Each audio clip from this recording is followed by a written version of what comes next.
Taylor. In the cleanup spot at first base out of Scottsdale, Arizona, and Point Loma Nazarene University, number 6, Hank Smith. Batting fifth, the catcher out of Knoxville, Tennessee, and Tennessee Tech University, number 15. The Bucs have won 3 of the last 4 and are looking to get their first win against the Mat-Su Miners on the road here in Palmer, Alaska. I want to thank you for joining us on the Anchorage Bucs YouTube channel. I'm Ren Grimsley alongside Jake Sloan, and it was a pretty dominant win yesterday, 8-4 over the Peninsula Oilers, as the Bucs get ready for a 4-day break coming up after this game.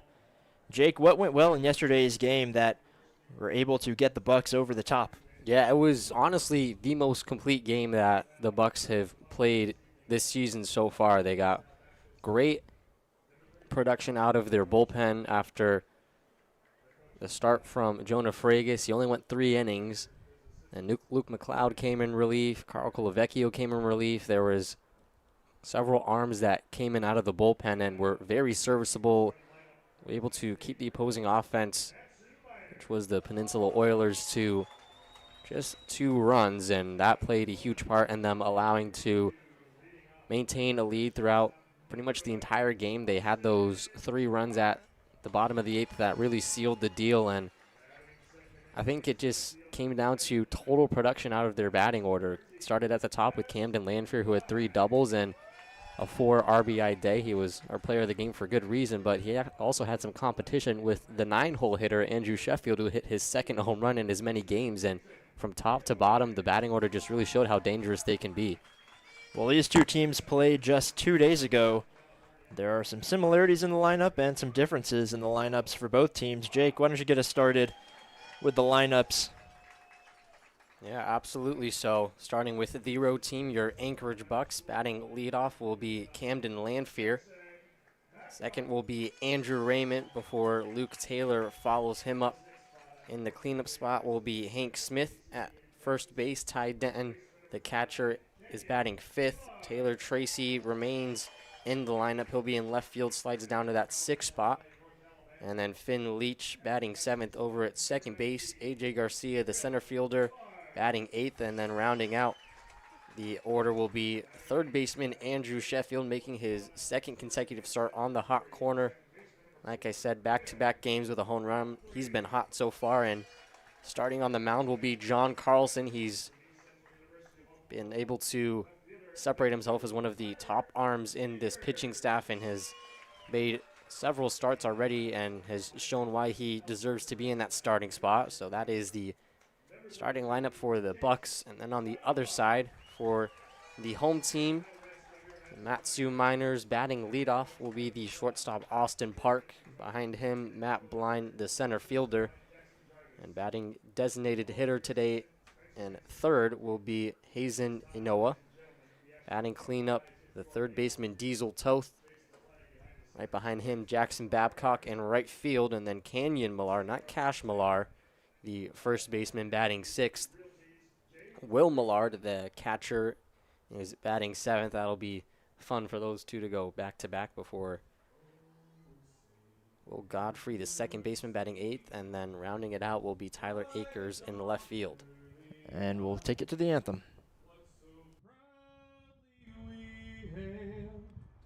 At the twilight's last gleaming,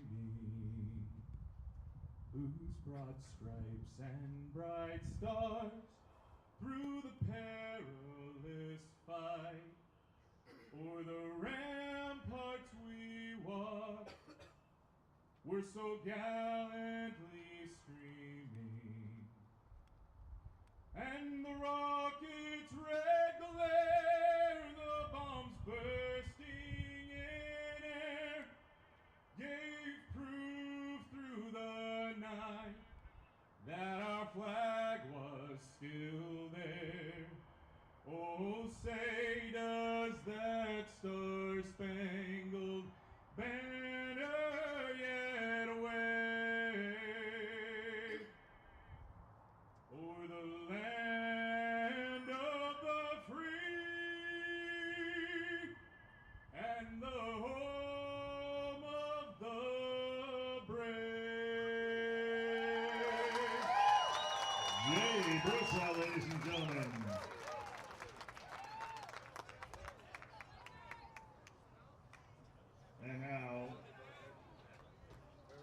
representing the Matanuska Telephone Association, making his way up to the mound. Throwing in our first pitch, please welcome Mr. Dan Fleckenstein. So on the mound for the Miners will be Jace Ziola, a right-handed pitcher. Jake, what information do you have on Ziola? Yeah, native of Elkhorn, Nebraska, went to Nebraska in his freshman year. He has a twin brother, Cade, who is on Nebraska's wrestling team. In terms of his performance as a Cornhusker in his first year, made 5 appearances, just 2 1/3 innings of work in which he gave up 6 runs, all of which were earned, and also walked 6 batters. But through his time here with the Miners, he's made just 1 appearance, and that came in a start against the Chinooks, where he threw 4 innings and allowed just 1 earned run, struck out 7. So a much better performance from him. He also played the Chinooks earlier in the year on June 10th, threw 2 innings, allowed 3 earned runs while striking out 3. So according to the Miners website, the first mentioned start was the only one that counted for his stats. Wonder if the June 10th game was just an exhibition match, but either way, he's only faced the Chinooks, and this will be the first time that he will play against the Bucs or anybody else in the ABL. So the Bucs come in today's game 5-7. The Miners come in 5-3. So the same number of wins. However, the Miners have played several fewer games, and that will soon be evened out after the 4-day break here coming up after today's game. Yeah, it's really been a rough stretch for the Bucs. They played 8 games in a row, and then they only got 1 day off and played 4 more days in a row, so a much-deserved break. They've pretty much been playing games nonstop ever since they got here.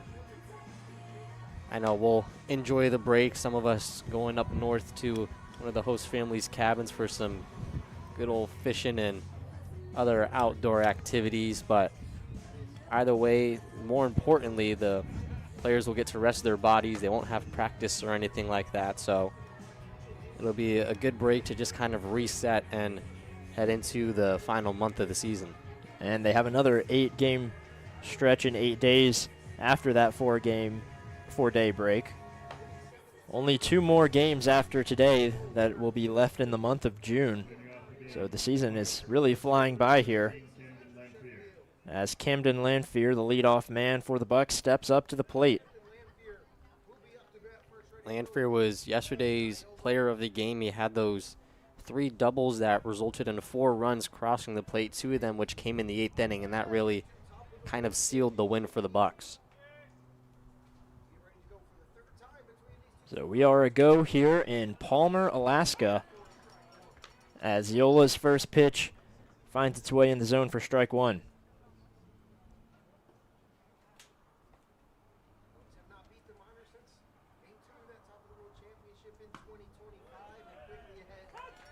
And quickly down in the count, 0-2. Same thing happened 2 days ago. Lanfear was the result of a 3-pitch strikeout to start the game against the Miners. So trying to change that here. That pitch high and inside for a 1-2 count. It's a beautiful day here in Palmer, Alaska. A little bit of cloud coverage, but the perfect temperature, a little bit of wind.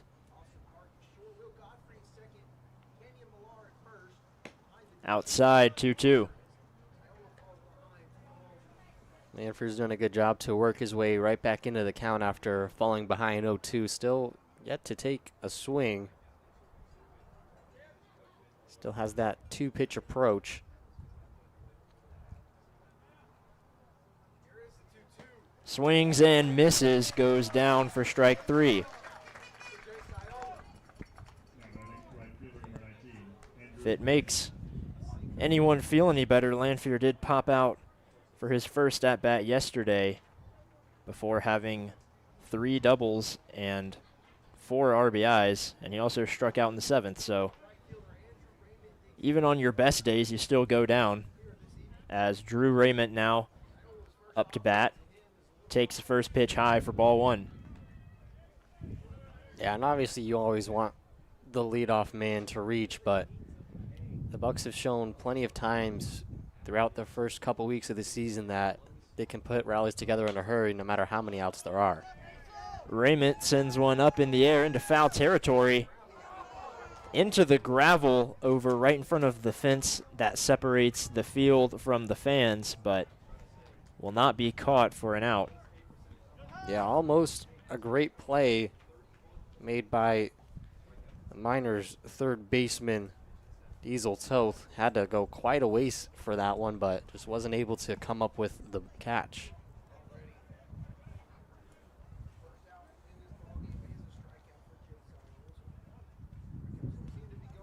So 1-1 to Raymond. Swings and misses for strike two. Ziola seeming to attack the batters pretty early here. Able to place that fastball right on the outer part of the plate where Raymond couldn't reach it. That ball in the dirt. And we can say dirt, not turf, as this is genuine dirt here in the infield. Unlike at Mulcahy Stadium where the Bucs play.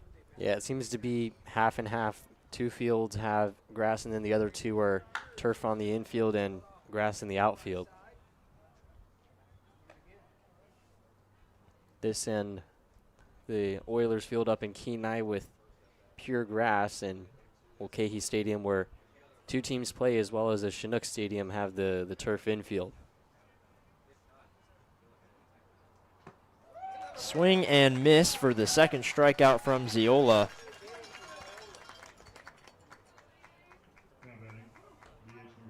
Now it'll be Luke Taylor, who is at the DH spot today. As Ty Denton comes in at catcher, he'll bat a little bit later. Second game in a row that Taylor is batted in the DH spot. Kirk Schreider wanting him and Denton in the lineup as much as possible, and deciding to go Denton with the defensive decision behind the plate, but Taylor's still a pretty good bat. We have the fully updated stats now after the last couple games were taking their sweet time to reach the stats online, but he's batting .226 after a hot start. He was batting over .350, trying to find his way back to that groove.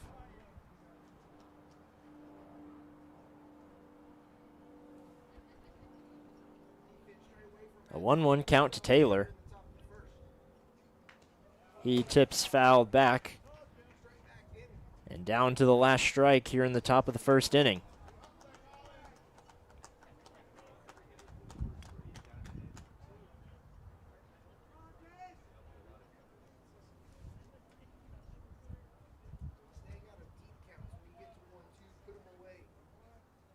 One, two to Taylor. In the dirt. Ziola has really been holding in on his fastball. It seems like almost every two-strike pitch has been that heater. Still trying to find some control of it, though. 2 balls, 2 strikes, 2 outs here in the top of the first. Put into play over the head of Ziola, making a play over the head of the first baseman. And heading for second, Canyon Millar couldn't grab onto it as the throw from Will Godfrey at second, just a little bit high. Yeah, it was definitely going to be a close play. Godfrey was falling to his right and throwing across his body. Canyon Millar is a towering 6'3" over at first, but even he couldn't go up to grab that one. And seen this happen in plenty of games. The Bucs are able to extend the inning off of a defensive error, and they're able to make the opposing team pay. Hank Smith in a early position to do the same here. So now a runner in scoring position for the first baseman, Hank Smith, who takes the first pitch for ball 1. Came in as a pinch hitter yesterday after Hayden Miller struck out 3 times and hit a single. And then the day before that was 0 for 3 with a walk.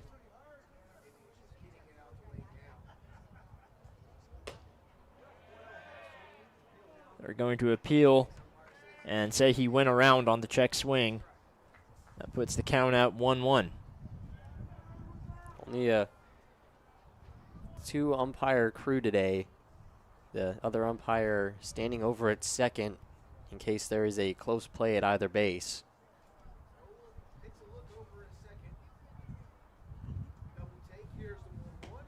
Drops in for strike 2. He's been able to find pretty good command of his breaking ball so far. His fastball's been a little more erratic in terms of accuracy and location, but when he's been able to find the zone, it's been hard for batters to catch up to. Just a little bit low. Tough call from the umpire, but saying it was outside, that evens up the count. And with his delayed strike calls, it seems like for about half a second, everybody holding their breath and seeing what the call is going to be, especially on those close pitches like that.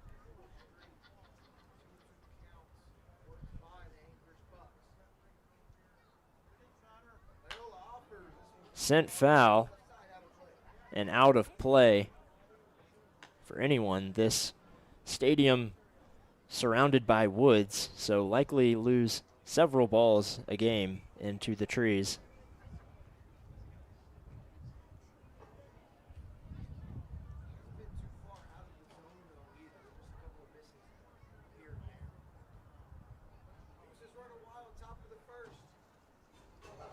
The 2-2 from Ziola. Up high, wild pitch. Heading for third. And now a runner 90 feet away with a full count to Hank Smith. And that's how quickly an inning can change. The Miners were one throw away from a 1-2-3 inning, and now the first run of the game is standing just 90 feet away from home plate.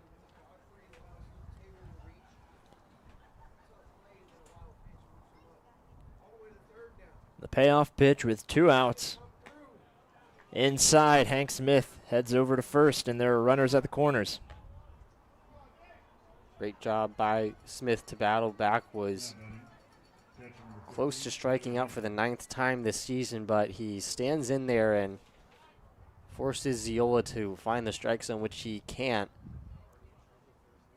And now runners at the corners for Ty Denton. Ty Denton had a single in yesterday's game, reached on an error and a hit by pitch. He scored twice. As the first pitch, a late call from an umpire. He really likes to build that tension on those strike calls. Sure does. It looked a little bit outside, so I thought initially, oh, it's a ball.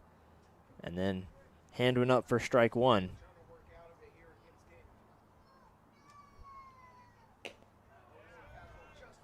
Waiting. Okay, we're good. Ball 1. It definitely makes each pitch a little more entertaining, I guess. We certainly don't have the best vantage point. So sometimes those ones that might be a little bit on the edge, hard to tell. Like that one there, and it will be ball 2. That slider just missed, and didn't miss by much.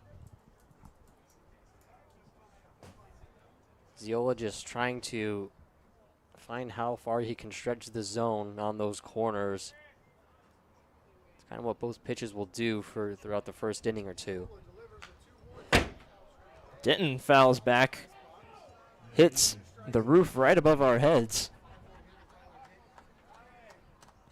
I think it chipped a little bit of paint off that green paint on this building. That was definitely the closest foul ball we've seen. We had a couple close calls yesterday. It may not look like it on camera, but there is a chain link fence in front of us, so we are safe. camera's just pressed up directly against it. The 2-2 to Denton. He puts it into play. It gets fair down the third base line. The runner comes home. Smith will stop at third, and Denton has a 2-out double as the Bucs take the lead.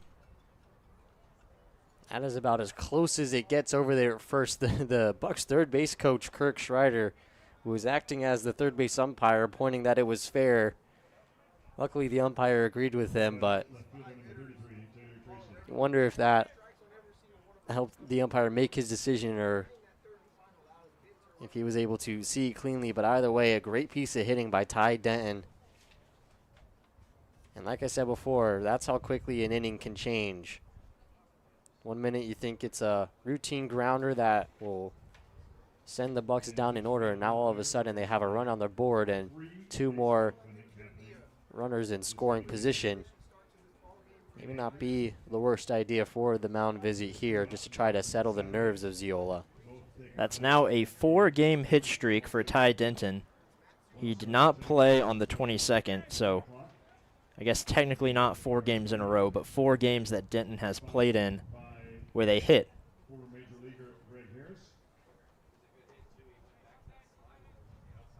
Just kind of goes back to what we were saying ahead of first pitch. It's really been a team effort. Hasn't been one guy that's done all of the work. Obviously, Lanfear came up big yesterday. Sheffield's had 2 homers. Ryan Darr's had his moments, but it's really been one player at a time that has stepped up in the big moments, and it seemed to just trickle throughout the rest of the batting order. They say hitting is contagious. Well, it's widespread among the Bucs.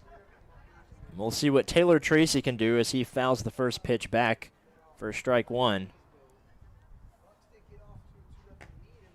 Second pitch outside had to be gloved down by Will Millard in order to keep that from heading towards the backstop. He's had a lot of work early on, had that one wild pitch get past him, had a couple of pitches bounce in the dirt that he's been able to keep from going back there. Tracy fouls way out of play.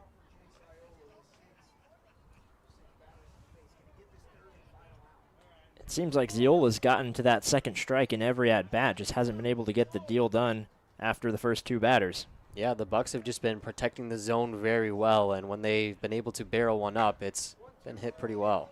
Tracy skies one into center field. There to make the grab, Matt Blind for the 3rd out. So the Bucs do get a 1-0 lead, but strand 2 runners in scoring position. And now we'll see from John Carlson on the mound when we come back.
Your shortstop, number 11, Austin Park.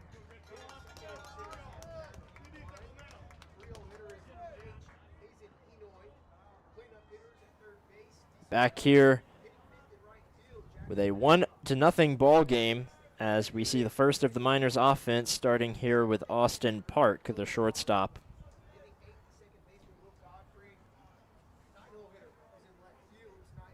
Park has consistently been their leadoff man, at least against the Bucs. As first pitch from Carlson outside for ball 1. Carlson off of 8 days of rest right now. He got the win in that 9-8 win over the Oilers, which was the first game up in Kenai. Didn't pitch the rest of the road trip. Thought he might throw yesterday, as most pitchers get about a week of rest before throwing, but got the extra day. Now time to see if it was worth it to sit him yesterday so he could get that extra day of rest. Delivers strike 1 to Park.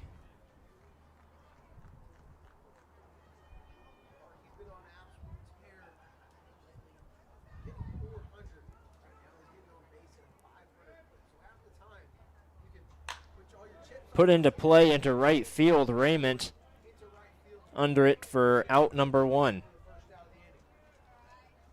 Raymond not having to move too much was almost right to him. Park just a little bit behind on that fastball and was able to push it out towards right, but Raymond with great positioning just shuffled a little bit to his left and made the easy catch for out number 1. Now it'll be Matt Blind, the center fielder, who caught the third out of the top of the first. So he takes ball 1 from Carlson.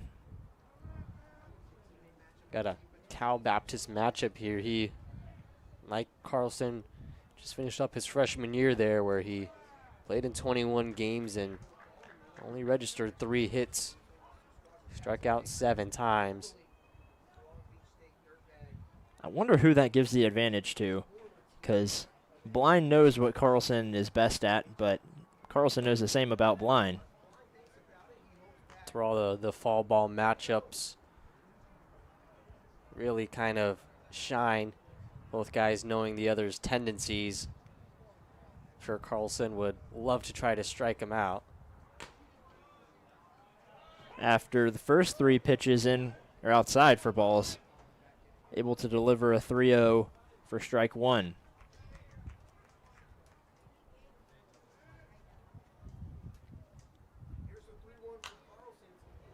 Popped up and foul. Now a full count between these two.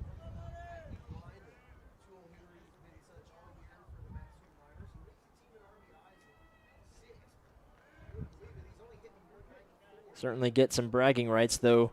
This probably won't be the last time these two face each other today, as the payoff pitch is high for ball 4. Point Blind in the matchup so far. He wins round 1. How many rounds we'll see, that'll depend on how long Carlson can stay out there.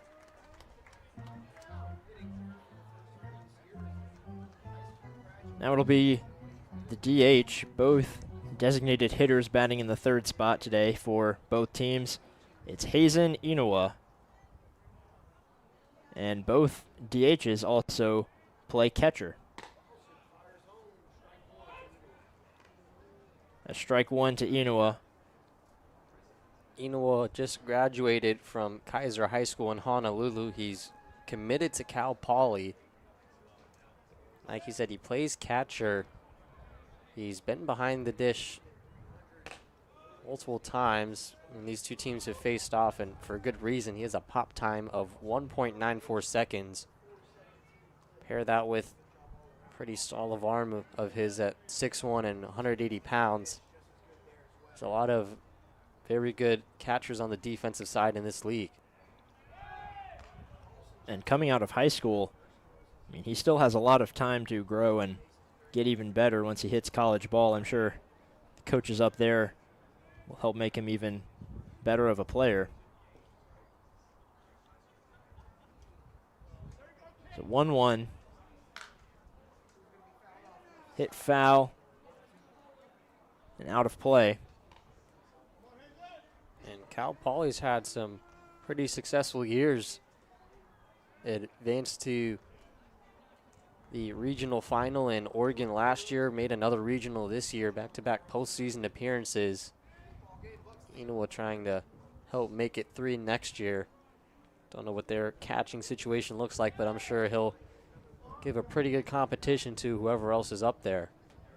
Checking over to keep Matt Blind over at first. Blind does have 4 stolen bases in 8 games, so probably not a bad idea to check to see if he's getting any ideas over there. Blind, one of the many to be picked off at second base as Inoa goes down swinging. As I was saying, Blind, one of many to be picked off at second base from Ryan Caruso in the game just 2 days ago. Yeah, and that came in the first inning, which was the big deciding factor in the Bucs' loss. Caruso ran into some trouble. He only allowed 1 run, but his offense didn't have much run support to help him. And so the check over to first goes wide, and Matt Blind easily takes second. It's the danger of checking over so many times. You try to put as much speed as you can, but especially for right-handed pitchers, you have to turn your entire body and try to hold up your momentum in time to deliver a good enough throw that the first baseman doesn't have to come off the bag. Carlson was able to keep it from reaching behind Smith the first couple times, but dislocated that throw, and now a free base for Blind.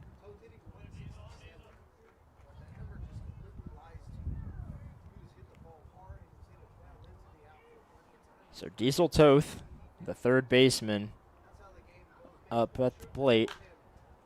He puts one into right field. It goes way foul.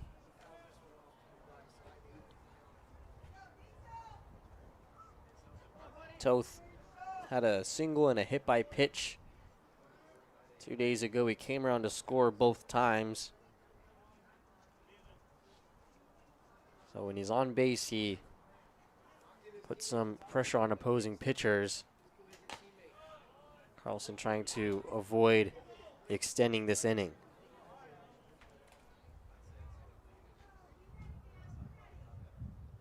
Down to the final strike for the Miners of the first inning, with a runner in scoring position.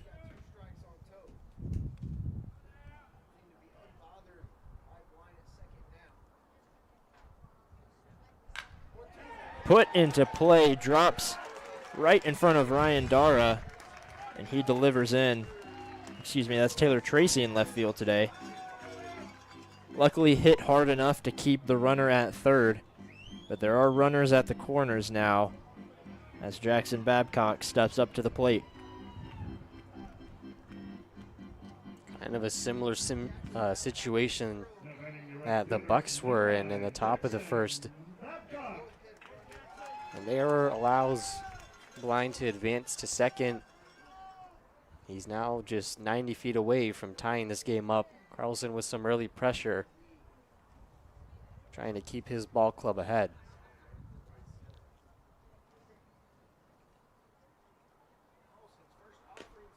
First pitch to Babcock inside for ball 1. It was a 2-out rally from the Bucs that were able to score a run and had runners at second and third before ending the inning. Popped up. Sheffield heading into foul ground. He catches for out number 3.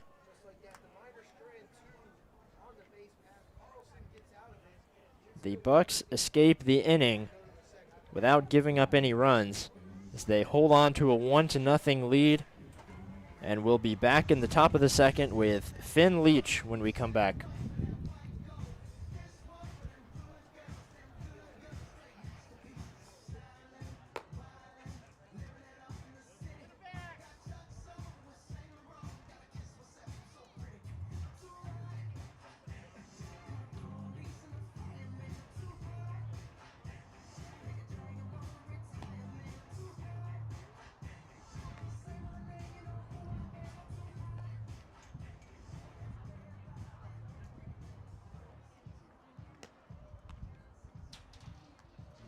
you know, free baseball clinic this Saturday at the Anchorage Football Stadium.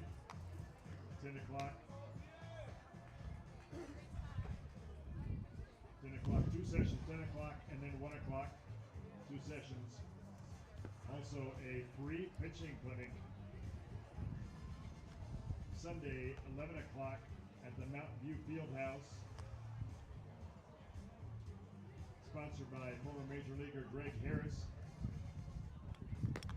And oh, by the way, did I mention these are free clinics, free. So if you're a volleyball player, youngster, ready to improve your skills, hitting, running, and pitching, check out those free clinics. For more information, check out the flyer at the Gear Shack.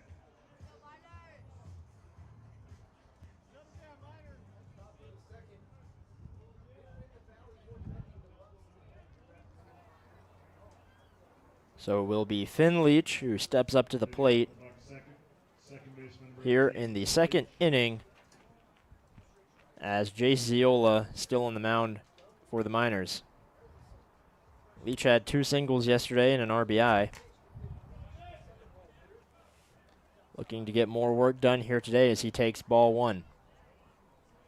It's been a pretty consistent bat for the Bucs throughout the first 10 or so games of the year, trying to work his way up to the lineup. He's been in that lower half for quite some time, but still hitting 300 on the year with 12 hits. He's drove in 8 runs, so definitely a start to the summer that he can hang his hat on. He batted second in the order about a week ago, but that was the only time that he was able to make it to the top half of the lineup as he takes strike 2. And it's been really hard for anybody to break up that top trio of Lanfear, Raymond, and Taylor, and then Hank Smith in the cleanup spot. Ty Denton's really proved his worth these last couple of games. Leach puts one on the ground. Godfrey there to make the play for out number 1. Much easier play for Godfrey this time around. Got all of his momentum heading right towards first base, and he basically could have just flipped that over to Miller.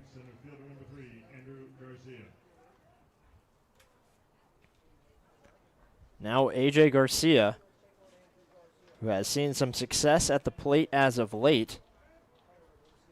He had 2 singles yesterday as well. He skies one, heading into foul territory, and making a running grab was first baseman Canyon Millar.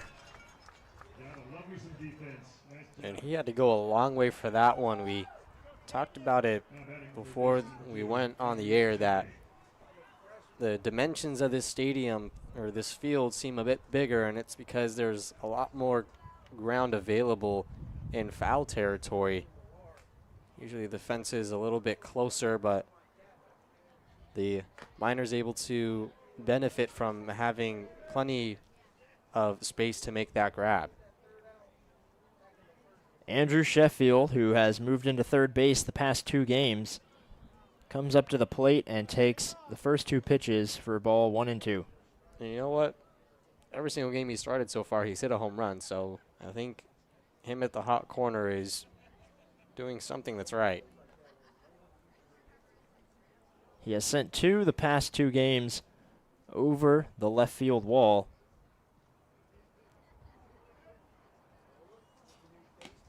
Ties currently the ABL for most home runs by a single player, along with Brooks Hassencleaver of the Oilers. A pitch outside, 3-1 count to Sheffield.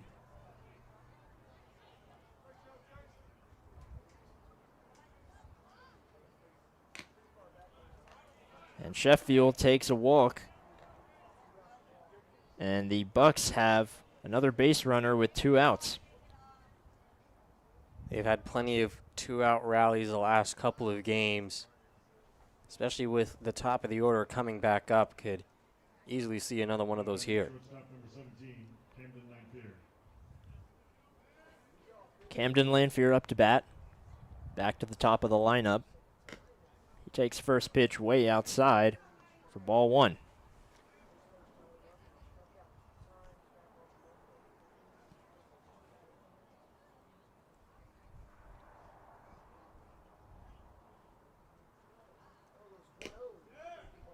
That pitch low for ball two, as Lanphier was yesterday's game MVP with 4 RBIs, 3 doubles. And you can see his post-game interview on the Anchorage Bucs Instagram. Austin Park maybe seeing something that can help Ziola get out of this inning, or just maybe a little pep talk from him.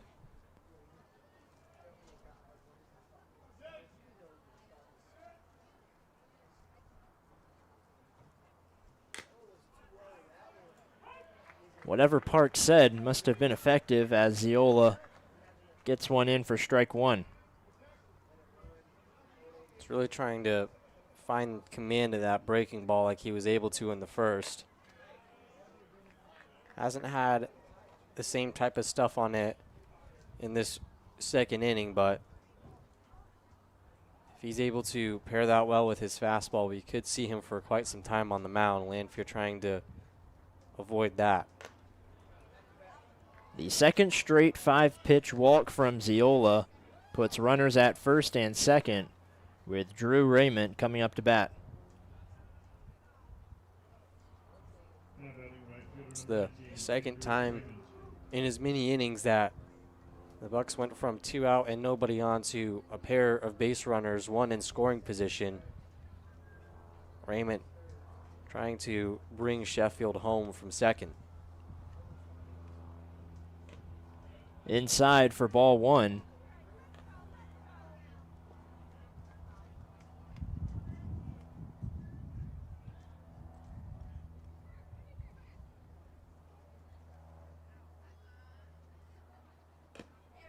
Another pitch inside. 2-0 to Raymond. Ziola's really gotten himself in some trouble here, back-to-back walks, and he's halfway to a third consecutive.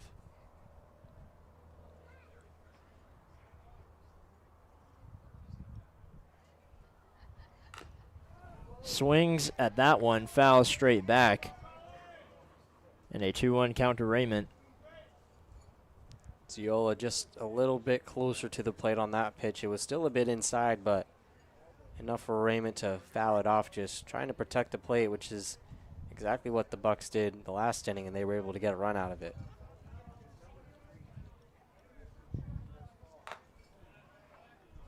Up high. Third straight 3-1 count from Ziola. We know how patient Raymond likes to be at the plate. He's already drawn 11 walks here through just 8 games with the Bucs. He's had about 4 or 5 multi-walk games too. Swings at that one as it drops down. And now a full count here with 2 outs.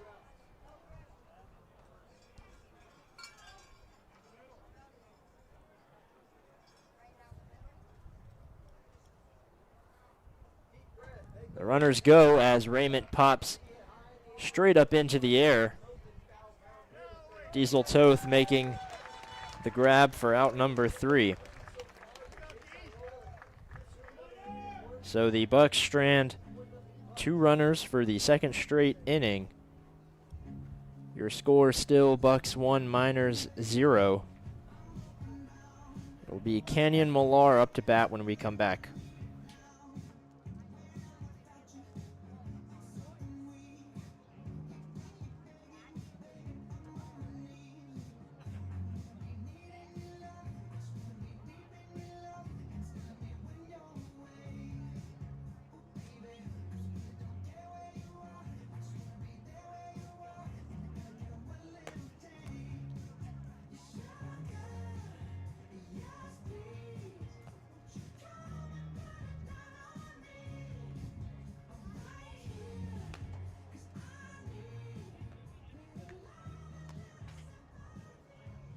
If you haven't bought your program prize tickets yet at the Gear Shack, you may want to rethink that choice.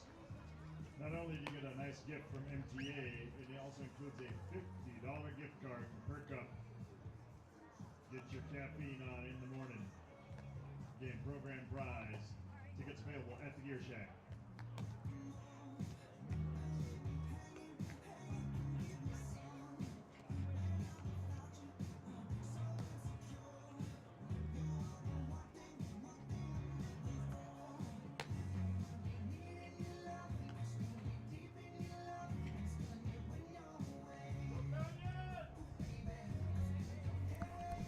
Carlson back on the mound for the Bucs. He will face first baseman Canyon Millar. Obviously the brother of Cash Millar, who we saw just the other day in the game against the Bucs. Both out of Horseshoe Bay, Texas, attended Temple Junior College in Texas. So they stayed home in the Lone Star State. Canyon played as an infielder in 50 games and hit .246 with 6 homers and 27 RBIs. He also drew 25 walks, so he was on the base pass pretty often. Hasn't had the same success here. He's only played in 1 game with 1 hit. So Canyon Millar, listed at 6'3", 205 pounds. He's the younger brother by 1 year. And Cash Millar, 5'10", 170. So Cash did not get the height. Don't know what their parents look like, but 5-inch difference between the two brothers. I'm sure Canyon flaunts that in front of Cash every chance he gets. Inside from Carlson, makes it a 3-1 count.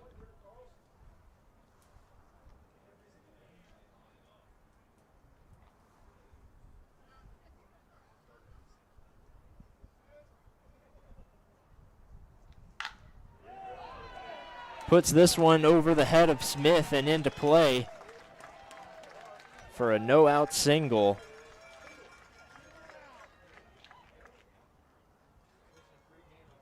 Now batting new catcher number 19, Will Millard. So now Will Millard comes up to bat. Spelled the same as Millar, except with a D at the end.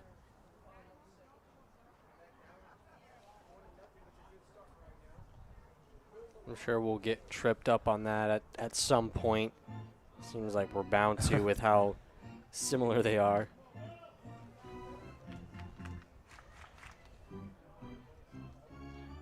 Millard was born in Germany, has lived in 6 different states across the country, but he has called Fallon, Illinois home.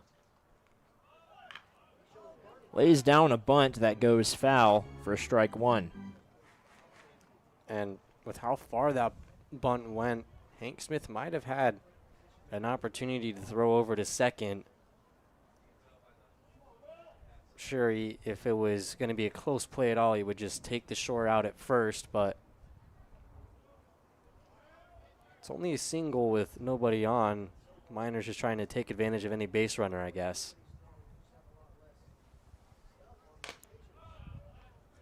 Just outside. Makes it a 2-1 count. Millard had some pop in his bat at North Alabama this year, was part of the A-Sun second-team all-conference team, hit 10 homers with 39 RBIs, got 63 total hits in 52 games. Another good hit, but goes foul by about 10 feet. Looked good coming off the bat, but drifted left and out of play. Was just a little in front of that one. Didn't miss it by much.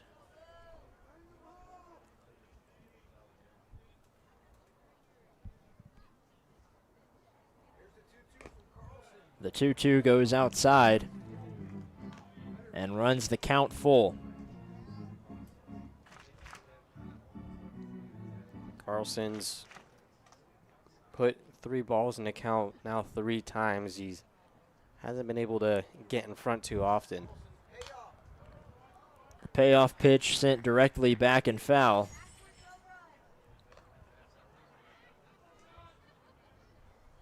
Still no outs in the bottom of the second. A runner on first base. And a full count to Will Millard. As the payoff pitch is sent up into right field. Raymond running after it. And will stop as it goes outside the stadium. Was almost able to catch up to it, but wasn't able to get a good enough jump. It kind of fell into that no man's land with how far the foul line is to the chain link fence separating the field and the fans. There's probably going to be several balls that wind up over there that nobody's going to be able to get to. Going for the payoff pitch again. Sent into left field. Tracy going back, making the grab at the wall. And having to head back to first is Kenyon Millar. What a catch out there in left field from Tracy. Was close to being off the wall. He had to kind of turn around and look at the same time as I think there may be a double play. It looked like Millar was able to get back to first in time, but according to the first base umpire, maybe it was an early tag. I looked down at my scorebook as he was heading home, and it looked like Lanphier at short was holding up on the throw. And then some cheering from the Bucs dugout, and Millar was heading back to his own dugout. I guess maybe he didn't reach the bag in time, or I was also looking at my scorecard, so we'll get an update from the online stats, which is ran by the home broadcast. So once they figure it out, we will relay that information. But either way, a great defensive play from Tracy. Had to kind of turn his head around as he was running back and adjusted multiple times. Also had to see how much leeway he had before he would crash into the fence. So a lot going on for him on that play, and he was able to hold his concentration. And it led to the eventual double play.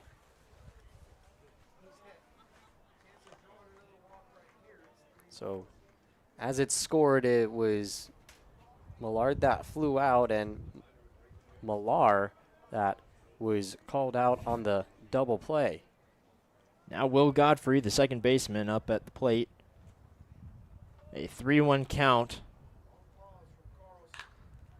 as he puts one into left field as well. Sheffield heading out to the fence. It will land in the seats. Wasn't too far from making that play, but it just landed a couple feet on the other side of the fence, so Godfrey is able to stay alive. So full count to Godfrey.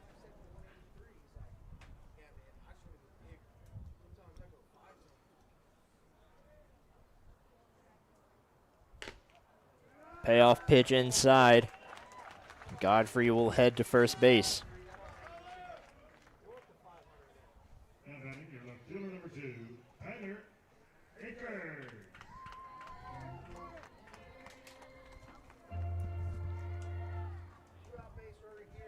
He's now finally in the bottom of the lineup with Tyler Akers.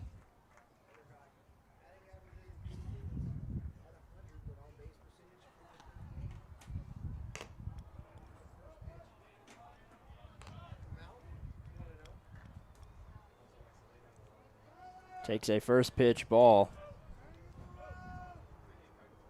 Akers making his first appearance against the Bucs this season. Didn't play in the previous 2 games. He's played in 7 games so far. He's just 1 for 10. He's drawn 4 walks as well and stolen 2 bags.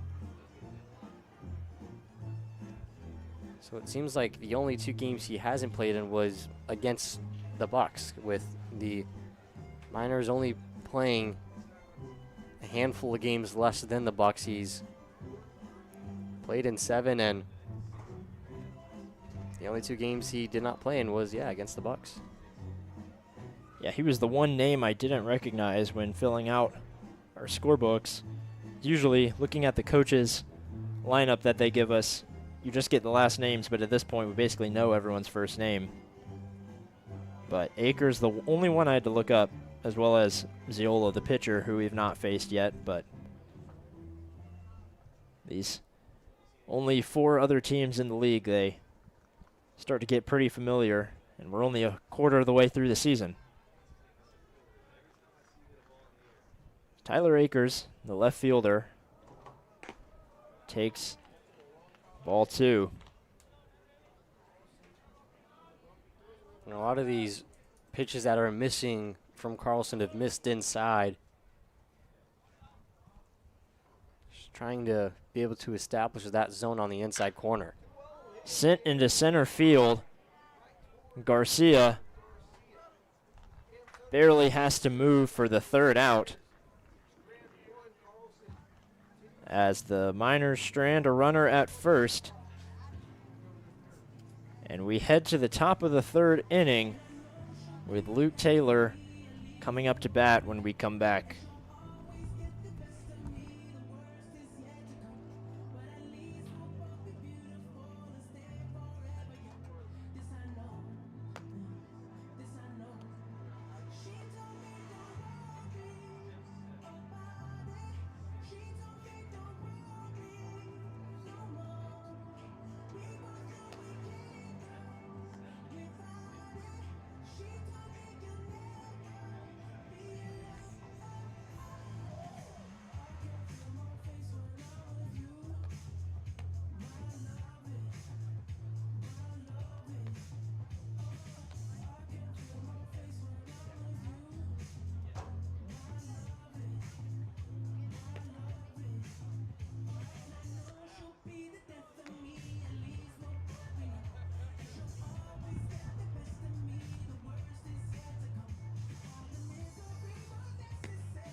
Leading off the Bucs third, DH number 7, Luke Taylor.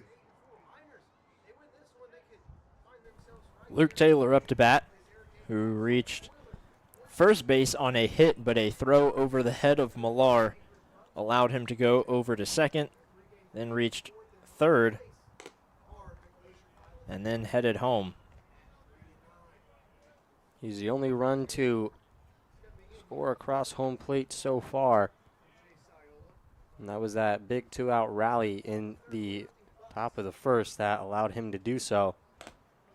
Trying to have that same type of momentum here in his 2nd time up.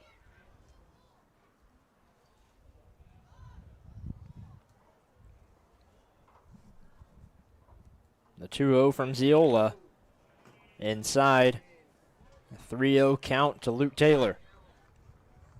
There's been a lot of 3-ball counts to Bucs batters so far. To be exact, this is the 4th.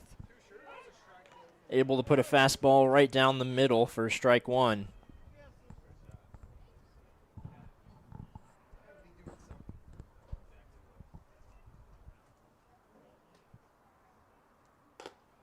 And the pitch there high.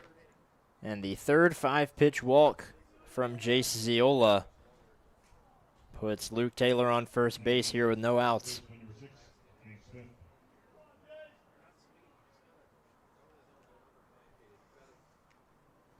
Now Hank Smith reached on a walk back in the 1st inning and made his way around to third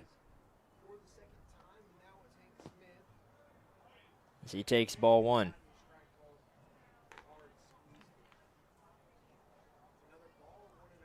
Hank Smith, another guy that drew a walk in the 1st inning. Displayed a lot of patience. 1-1 to Smith. Wouldn't be surprised if Ziola pounds the zone a lot these next couple of batters just to try to get his confidence back and his location up to what he wants it to be. Put into play. Gets past the glove of Godfrey. And that puts Taylor over at third. We've seen this already with Smith at first and Taylor at third as Ty Denton comes up to bat. And even more importantly, there's nobody out. So if Denton's even able to get a ground ball to the middle infielders, they might be able to turn a double play, but Taylor could very likely score. Bucs in a big opportunity here to add to their lead.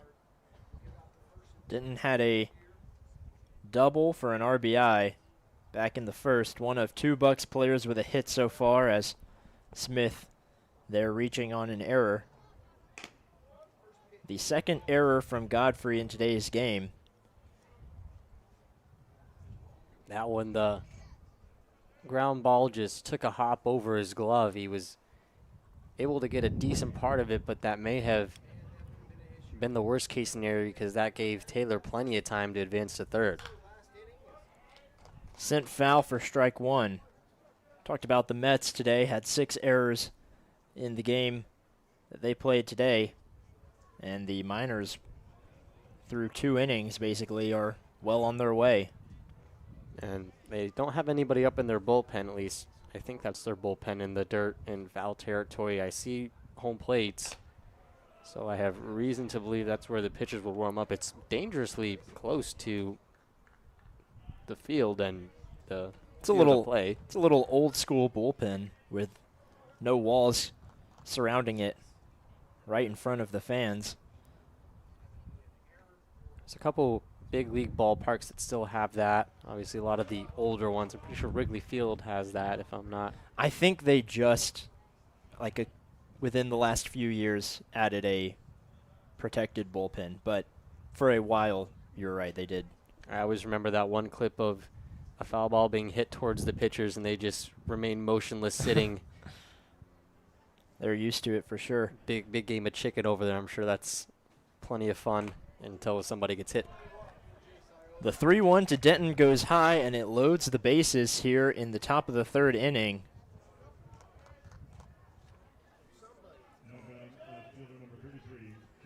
The Bucs without a hit in the 3rd inning, but 2 walks and an error have loaded the bases as Taylor Tracy steps up to the plate in a quick mound visit between the catcher, Millard, and his pitcher.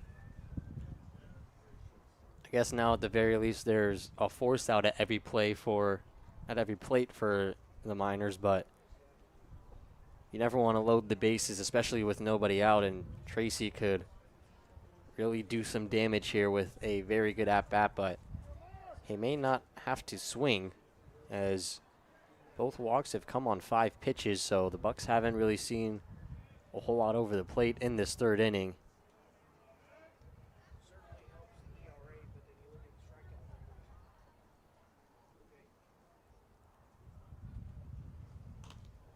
First pitch goes to the backstop. Taylor heads home. He will reach safely. Taylor's second trip around the bases as the Bucs take a 2-0 lead, and runners on 2nd and 3rd with no outs. And a lot of the traffic on the base pass has really just come from the Miners shooting themselves in the foot. Bucs have just 2 hits. Obviously, Denton's double was the big one, and then Taylor had that single as well in the first, but it's been a tough go-around for the Miners here early on.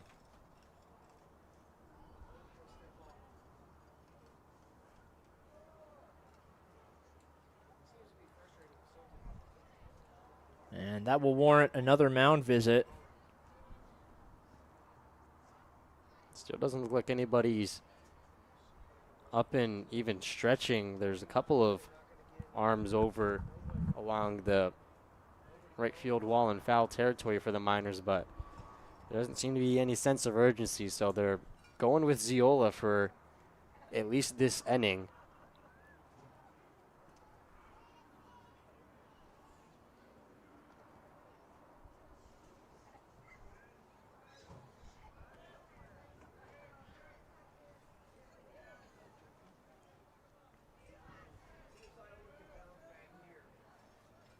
A 1-0 to Tracy.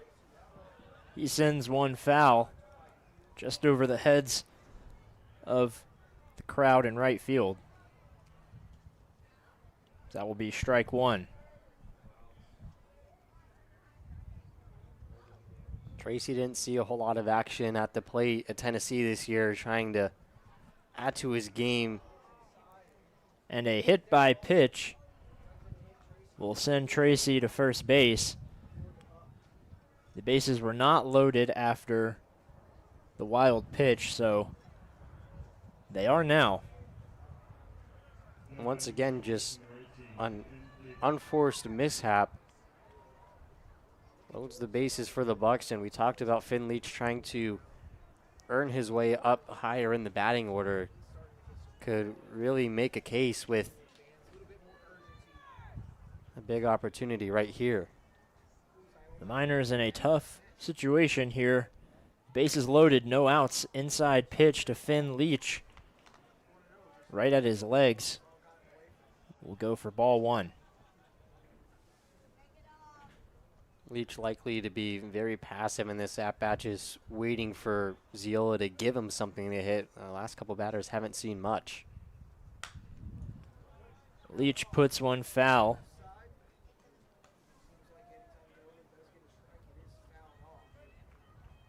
Leach grounded out to second base in the second inning.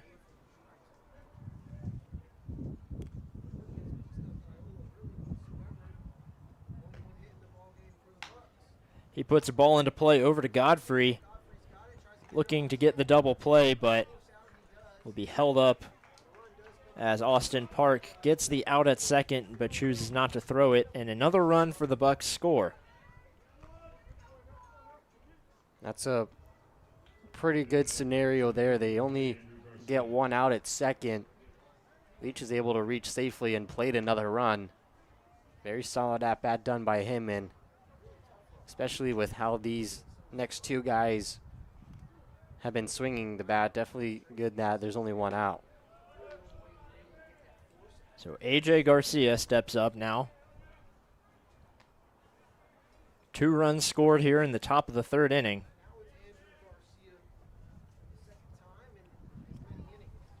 He had those 2 doubles the last time the Miners faced off against the Bucs.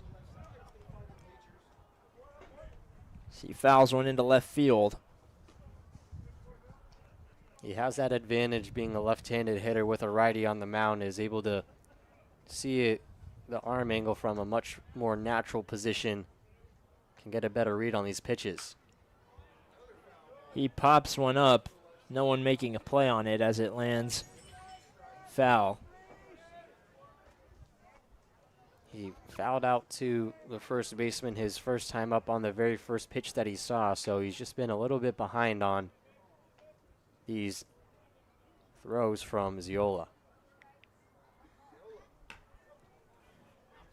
Outside for the first ball and a 1-2 count.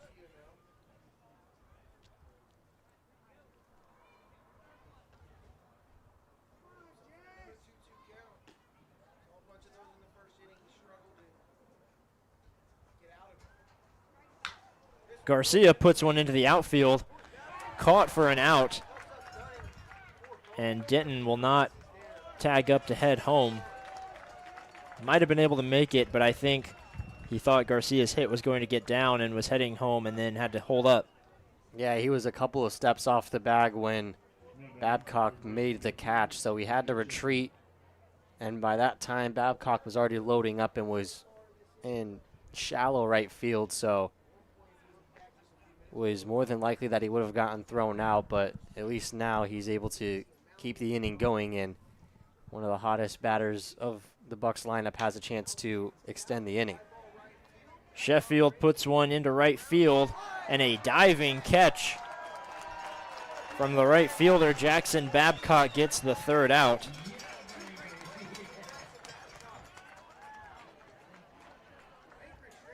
So the Bucs had bases loaded with no outs, were able to put two up on the board.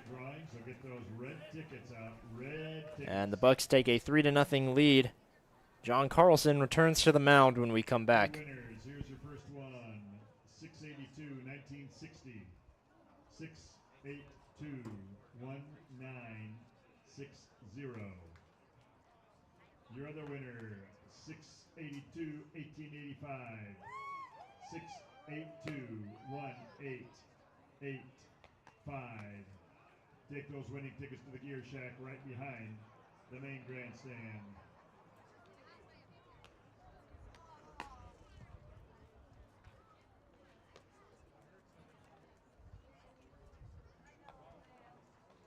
Hey folks, one more reminder, if you are a ball player or if you have kids that are ball players and they want to get some more skills, got a couple of clinics, free clinics coming up in Anchorage, Saturday, Sunday. Saturday 10 o'clock and then at 1 o'clock at the Anchorage Football Stadium, and then on Sunday at 11 o'clock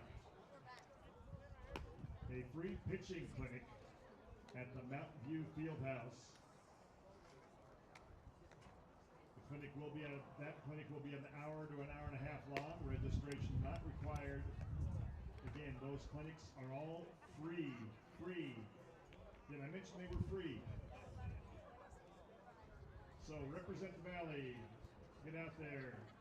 Take in those free clinics in Anchorage this weekend. If you want some more info, pick up a flyer at the Gear Shack right behind the main grandstand.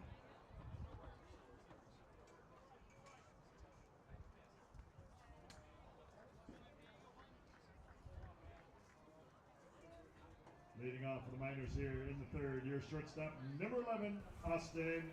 The Bucs add 2 runs in the top of the third inning despite not recording a hit. And we are back to the top of the lineup for the Miners with Austin Park.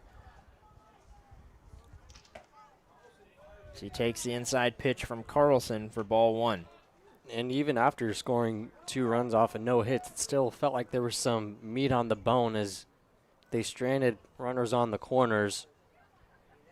But the Bucs did a great job of just being patient and taking what Ziola was giving them on the mound. He really struggled with his control there. Miners finally starting to warm up an arm or two over in their quote-unquote bullpen. Carlson, though, has looked pretty strong and has gotten himself out of any type of trouble. Strike 2 from Carlson.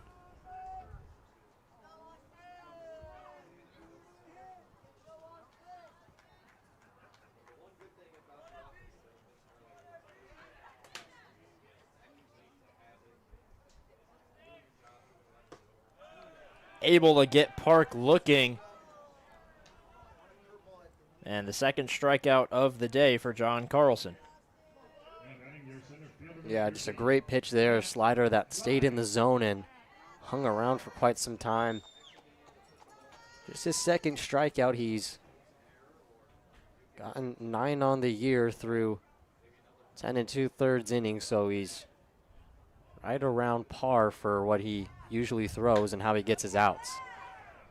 So Matt Blind sends one down the first base line, will be called foul. Carlson was already waiting at first base to get the throw from Hank Smith. It will be strike 1. Yeah, if that ball was fair, Smith made a great play, and it, depending on how fast he was able to get back to the bag, it might have been close, but shoulda, woulda, coulda with it being a foul ball. Pitch outside, 1-1.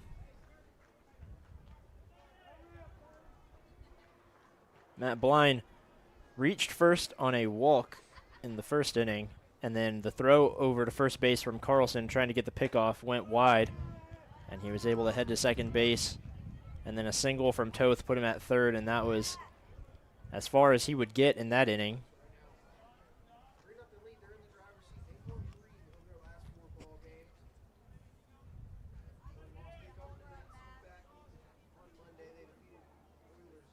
The 2-1 pitch. Just a little low for ball 3. These are a lot of close pitches that Blind has taken.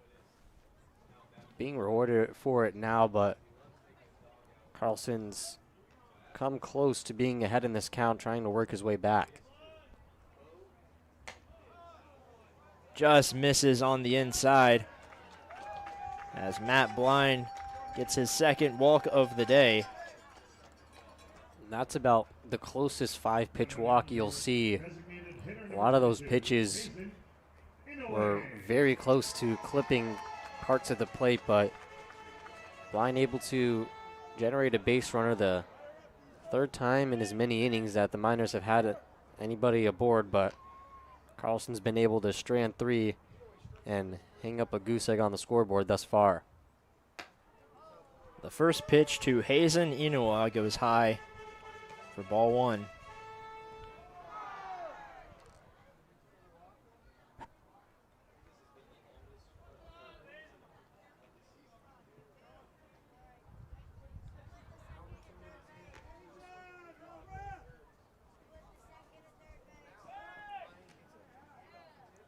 Checking over to first base again.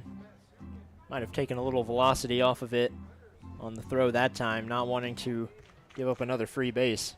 Yeah, Blind was the one who drew the walk and then was able to advance to second on the error from Carlson and eventually all the way over to third after Diesel Toth hit a single, but I'm sure Carlson will be a lot more cautious this time around after seeing what happened and having to strand a runner on third. I'm sure he would like to keep the runner all the way over at first.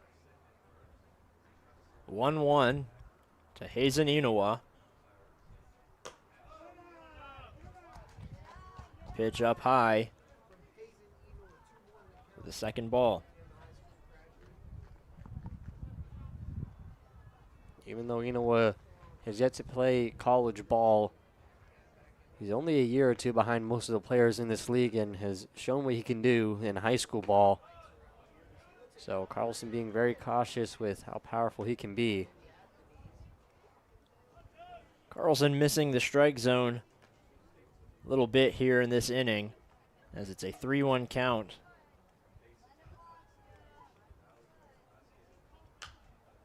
Inoue fouls back, and that runs the count full.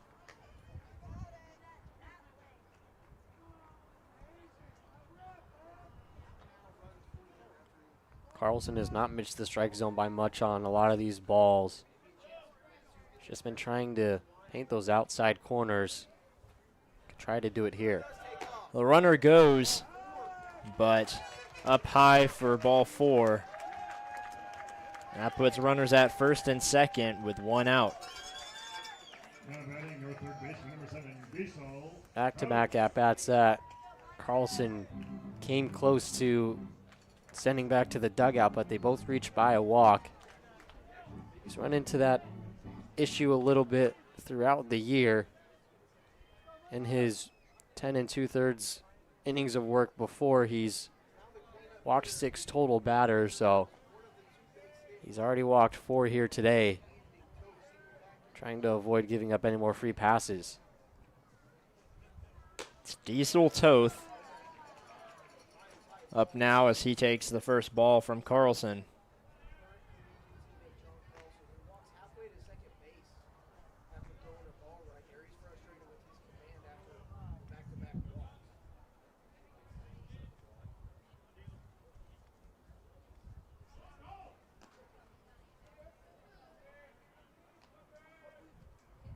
The 1-0. Carlson looking back to second for delivering. Gets a strike in. It's a big strike to deliver there. A 1-1 count instead of falling behind 2-0. Hasn't been ahead in the count in quite some time. Looking to do so here. as that one sent foul for a 1-2 count.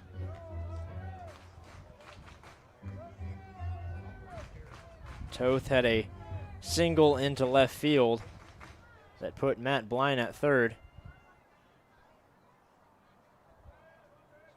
Now with Blind at second and Inoa at first. Down in the count 1-2. That ball bounces before it reaches home plate and evens up the count. Didn't have full control of that breaking ball, trying to get the swing and miss from Toth, but just dipped way below more than he wanted to.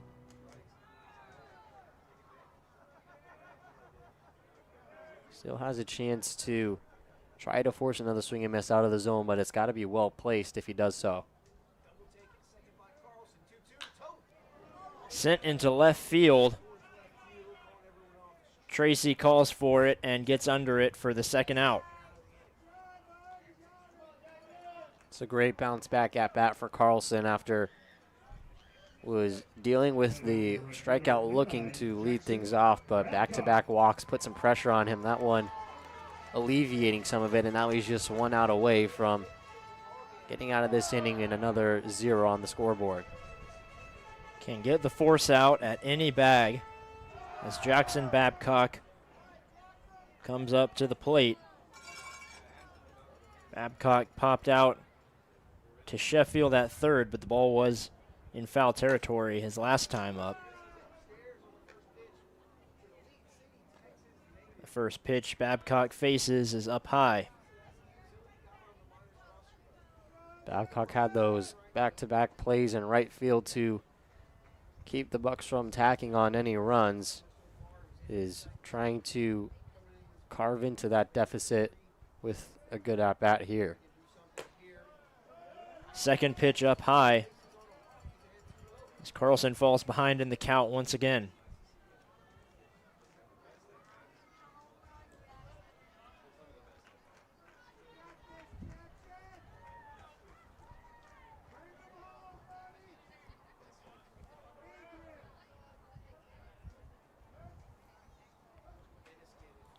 Two outs here in the bottom of the third inning.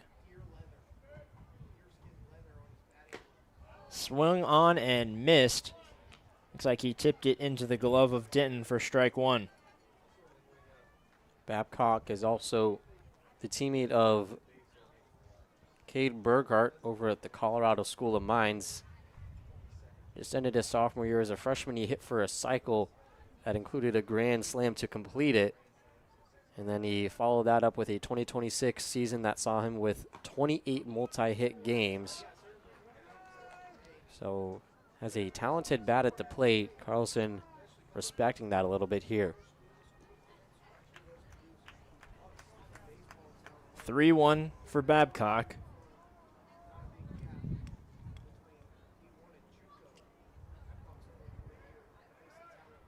He'll take a step off and softly deliver over to second. Was very close to that being a balk. He started the lift of his leg, but was able to step off before shifting any of his weight forward to avoid that being a balk. So, sure, Blind has seen that plenty as his teammate at Cal Baptist and knew to get back to the base. Pitch outside on the 3-1. And loads the bases here with 3 walks in the inning. And just like the Bucs in the top half, it's been unforced mishaps. There haven't been any errors yet, but it's 3 walks that are the reason why the bases are loaded, and now nowhere to put Canyon Millar except in the dugout. Millar takes strike one. Started off the second with a single, but was hit with that double play ball on the flyout. Still unsure of what happened there, but either way, he's had success against Carlson. Sent foul into the left side. Quickly 0-2 to Canyon Millar. Just a strike away from getting out of the inning for John Carlson. And if there's any time to throw that breaking ball, it's now, but he goes for the fastball there, trying to get Millar to chase. Was winding up very quickly there. He wanted to get that pitch done right away, but like I was saying, with how aggressive Millar is going to be going forward with 2 strikes, could probably get him to chase if you can have good enough control of the breaking ball that it dips below the zone. Check swing. They'll peel over. Did not go.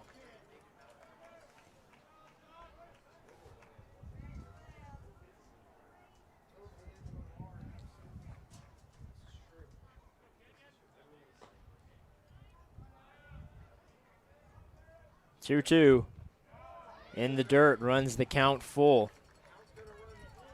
Went for the breaking ball on that one, but it dipped more than he wanted to, was in the dirt, and Millard did not swing. That's now 3 straight balls, and Carlson went from fully in control to now a ball away from walking home a run. Payoff pitch. Popped up and foul. We'll do it again with the bases loaded.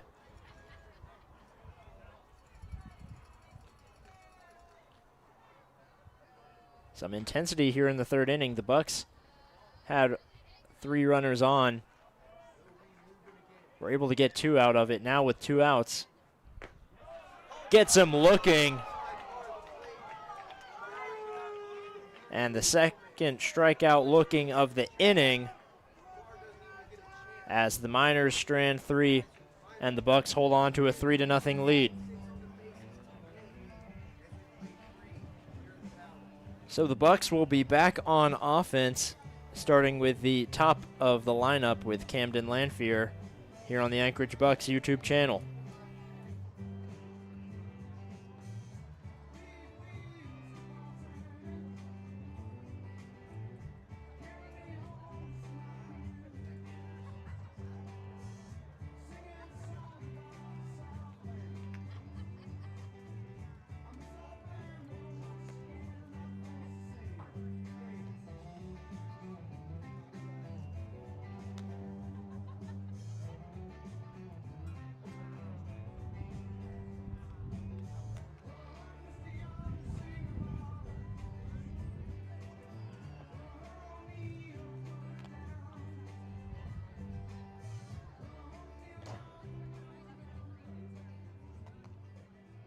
On the mound now for your Miners out of Rosenberg, Texas, and Sam Houston, number 18, Jonathan Enders.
Shortstop, number 17.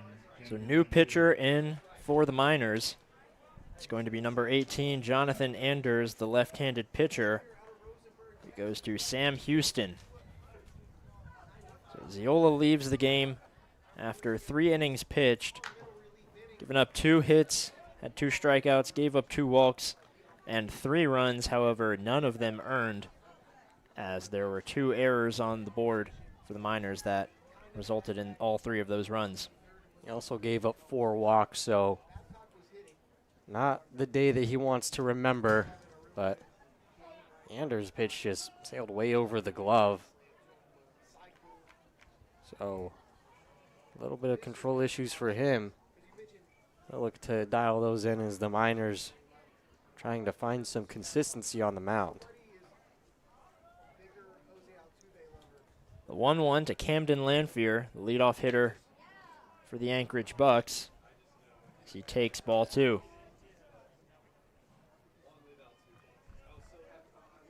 Lanphier walked his last time up after a swinging strikeout in the top of the first, kind of a tale of 2 at-bats.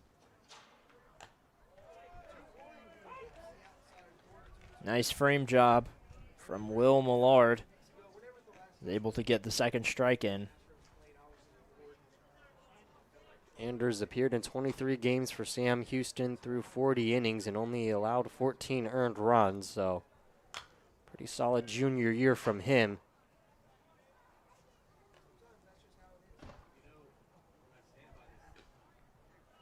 In terms of his summer ball so far, he's only appeared in 1 game, and he threw an inning and a third against the Chinooks, where he did not give up a single run.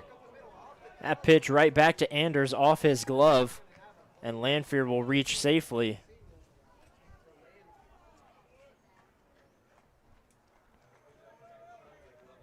So an infield hit off a glove of Anders puts a runner on early for the Bucs with no outs.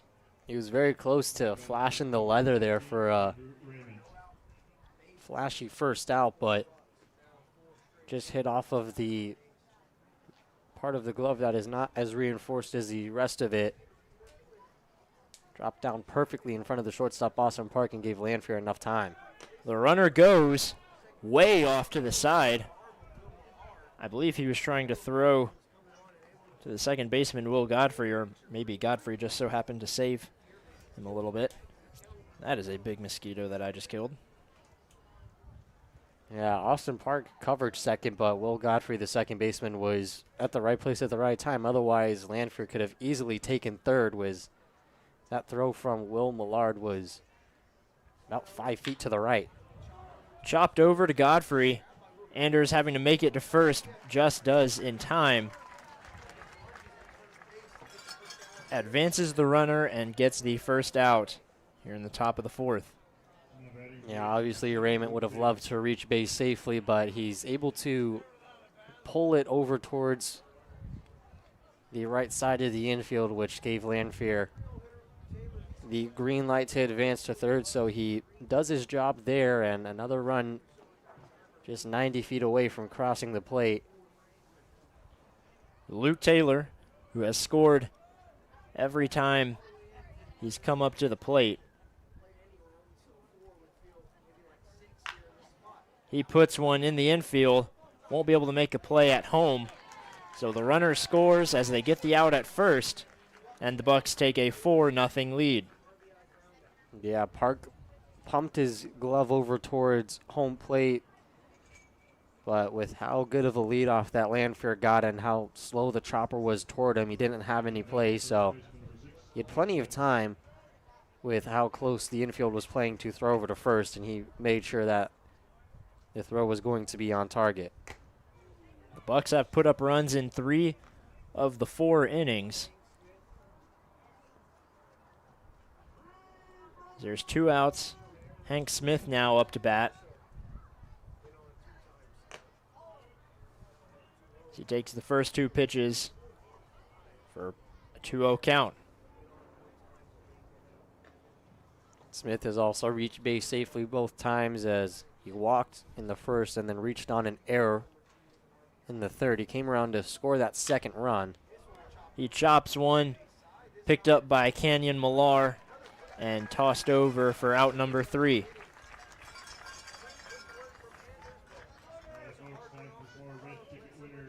The Bucs able to put one more on the board.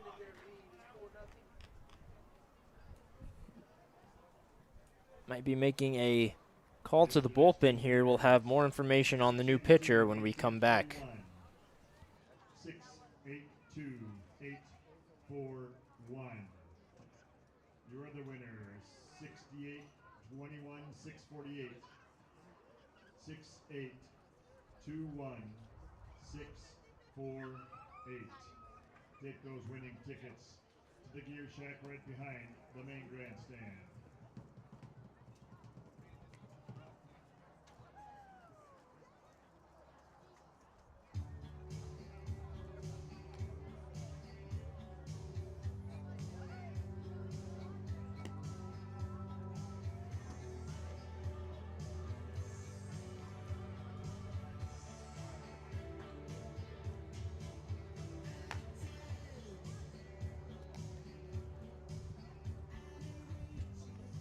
And on the mound for the Bucs, out of Menifee, California, and Creighton University, number 23, Evan Stratton.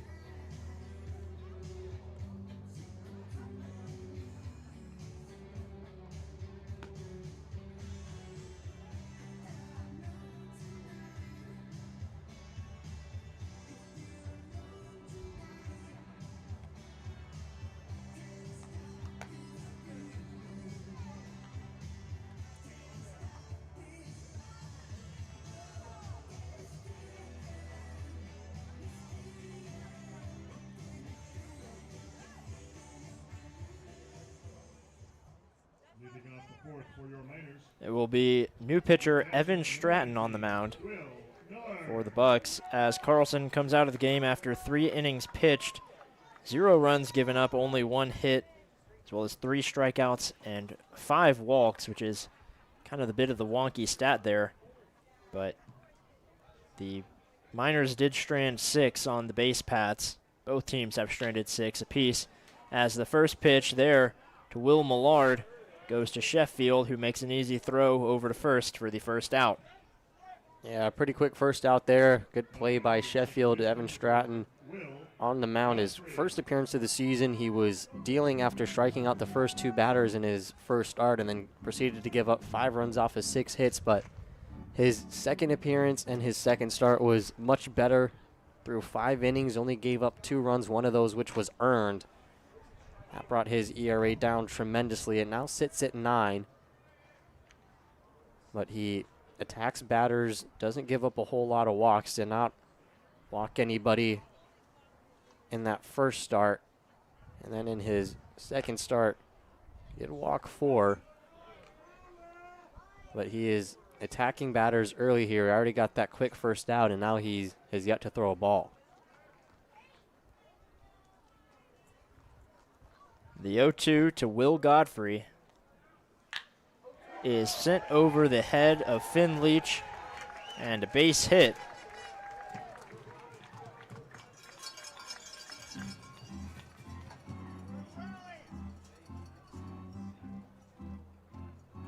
It's the only downside to pounding the strike zone is they're going to give up plenty of hard hit balls, some of them right to the outfielders, some of them will drop down for a single, and Stratton knows that pretty well. He has yet to give up an extra base hit, but all 6 of those runs that he gave up were by singles, so it's kind of a death by 1,000 paper cuts kind of league with the wood bats.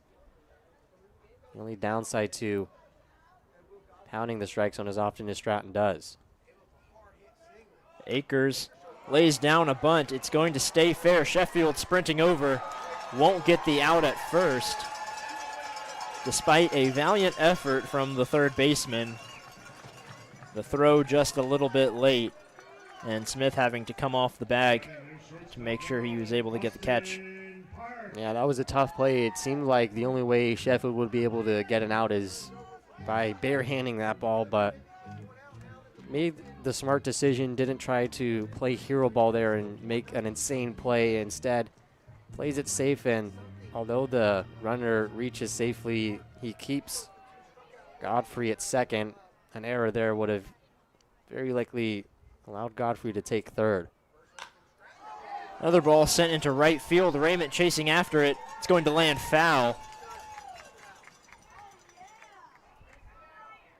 And thank goodness, because that would have scored the run, or maybe 2. Yeah, that was a very fortunate foul ball, and Stratton now just needs to settle in. The hitters have responded to his aggressiveness with some aggressiveness as of their own. Park is batting in the leadoff for a reason. He's able to get on base and was almost able to do there with a well-hit ball. Now the 0-1 to Park. He sends one right back to Stratton, looking to turn two, and they do, as it's a 1-6-3 double play. Yeah, great play there by Stratton. Flashed the glove and just waited a split second for the shortstop to come over. He could have thrown it a lot earlier, but because of how quickly the ball was hit, he had to wait for Lanfear to get closer to the bag, and then Lanfear with an even better throw over to first. And it's exactly how you shut down any momentum, with a double play to get yourself out of the inning and allow your offense, which has been great so far, to just continue to do what it's doing. So what looked like a promising inning from the Miners offense comes up empty as the Bucs maintain a 4-0 lead heading into the top of the fifth here on the Anchorage Bucs YouTube channel.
Leading off the Bucs fifth, catcher number 15, Tyler Denton.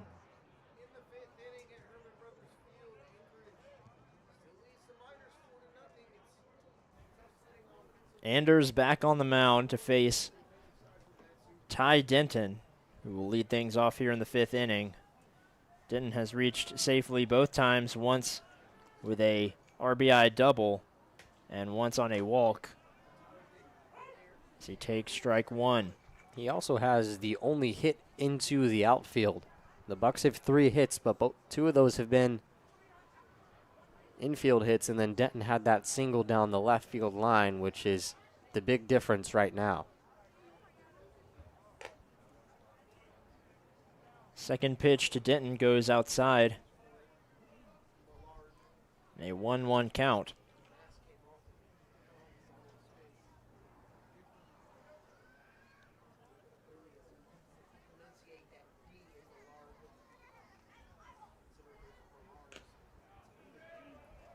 Slow moving pitch finds its way inside. Denton down to his last strike.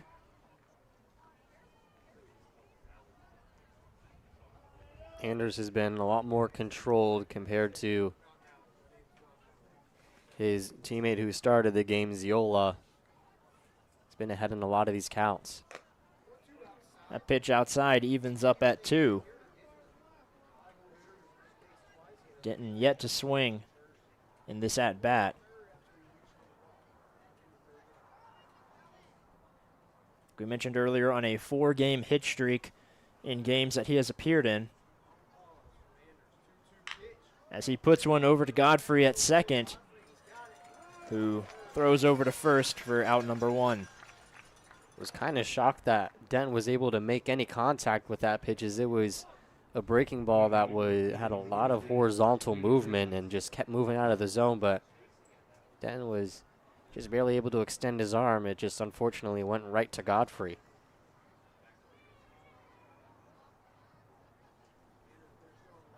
Now it will be Taylor Tracy, who was hit by a pitch back in the 3rd inning. As he takes a ball in the dirt for ball 1. Saw them paint the batter's boxes about 30 minutes before first pitch, and then hosing down the infield. Still made it just in time for the game here at 6 p.m. Tracy sends one foul. It's one of the few benefits of having that turf infield, especially for the Bucs players. They don't have to do any yard work before the game. They can just focus on warming up, taking BP, and all that good stuff. But yeah, here in summer ball, there's no grounds crew that will do it for you. Tracy takes another pitch in the dirt for ball 2. it's easy to become used to, especially at Arizona State, where we have the self-proclaimed best groundskeeping crew in the nation.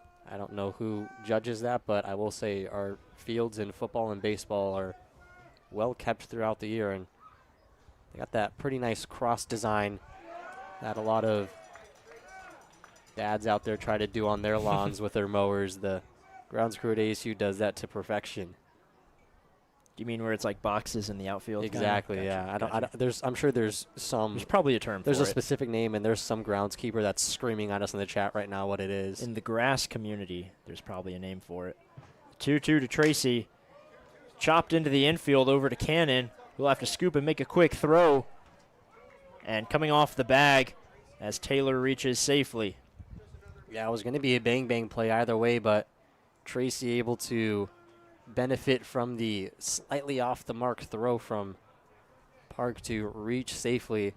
Not sure if they're going to – looks like they will score that as a hit. So they're giving Tracy the benefit of the doubt, and he has those long strides at 6'6" that are on his side.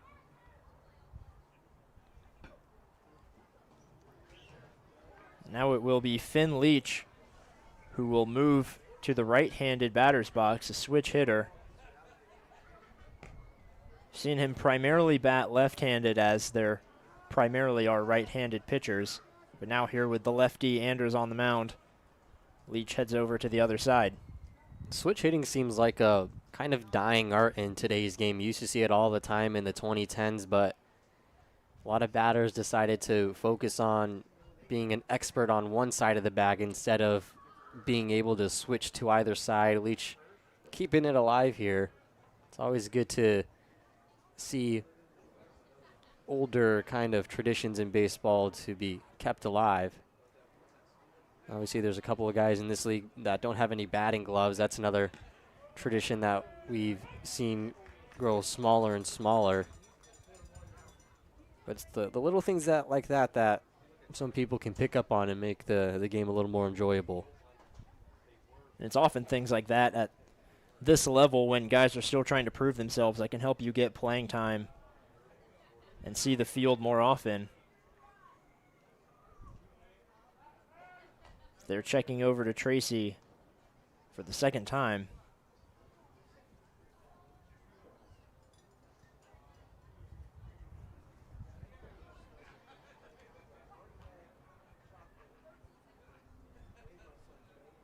The 1-1 to Leach, here with one out, is sent over to Cannon at short again, and the throw going wide as Tracy heads to third, and Leach will hold up at first base, but there are runners at the corners with just one out.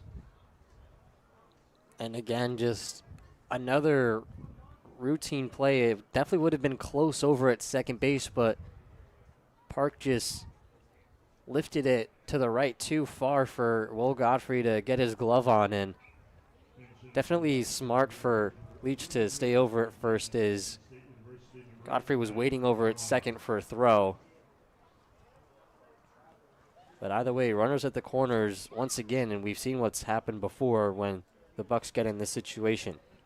It will be an E6 as Ryan Dara, the pinch hitter, in for Garcia. Garcia obviously the left-handed batter, and with the lefty pitcher, putting Dara in with his right hand. And they have 4 errors listed on the scoreboard out in the outfield. Yeah, they changed Tracy's single to an error. So, talked about ahead of the game how the Mets had 6 errors, the Miners not too far behind already. So 2 straight infield errors. Both by Austin Park as well, so the leadoff man not having the best day in the field. He's got those 2 errors, and he's 0 for 3 in the batter's box. Dara ahead in the count 2-0.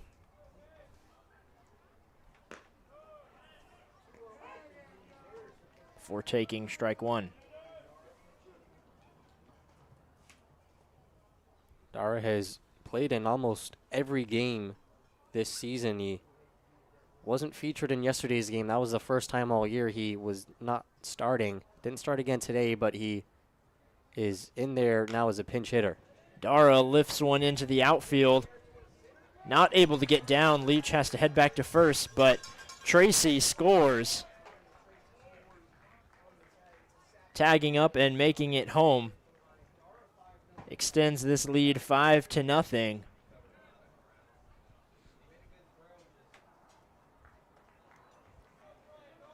That's just a solid piece of hitting by Dara. He doesn't do anything insane, just gets the ball deep enough to score Tracy. We talked about his long strides being 6'6", and he does well to make sure that he tags up and leaves at the exact same time the ball reaches the glove of Jackson Babcock. Now here's Sheffield putting one up, but caught by center fielder Matt Blind for the 3rd out.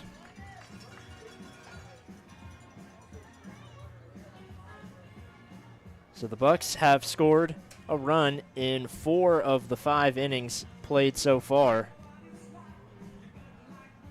We will see Evan Stratton back on the mound for the Bucs when we come back.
The Bucs take a 5-0 lead going into the bottom of the 5th. Only one of those runs, however, has been earned, as there are 4 errors on the board, split between the middle infielders, 2 apiece.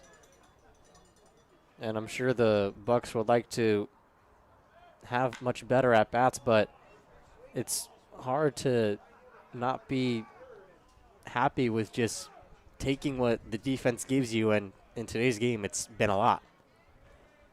Matt Blind pops up the first pitch he sees to Andrew Sheffield for out number 1. And you pair that with some solid pitching between Carlson and now Stratton. It's been just a good stretch for the Bucs these last couple days, and if they're able to hold on here, it could be huge going into such a long break. Hazen Inua steps up to the plate. He walked back in the 3rd inning and is quickly up in the count 2-0. These teams even at 3 hits apiece, but that 4 in the errors column just sticking out like a sore thumb. And that is what has given up 4 of the 5 runs given to the Bucs. Now 3-0 to Inua. for sending a fastball right down the middle for strike one. And for the Bucs, they've had some close plays too where it's really just been that difference. Last inning it was Stratton with that double play, and then before it was Sheffield. Instead of a possible fielding error, he decided to allow the bunt to reach safely and let his pitcher do the work for him. So Inoa grounds out to first baseman Hank Smith for the second out of the inning, as Diesel Toth with a chance to keep the inning alive. We've seen several two-out rallies from the Miners so far. None of them have been able to score, however, as they have stranded 7 runners in the game. And it's just been on both sides of the ball, timely hitting and timely pitching for the Bucs that have resulted in this 5-0 run. Those are often the kind of moments that can define a game, and they've done so through 5.5 innings tonight. Stratton down in the count once again, 2-0.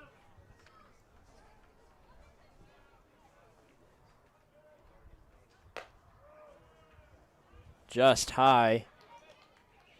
And the second straight 3-0 from Stratton.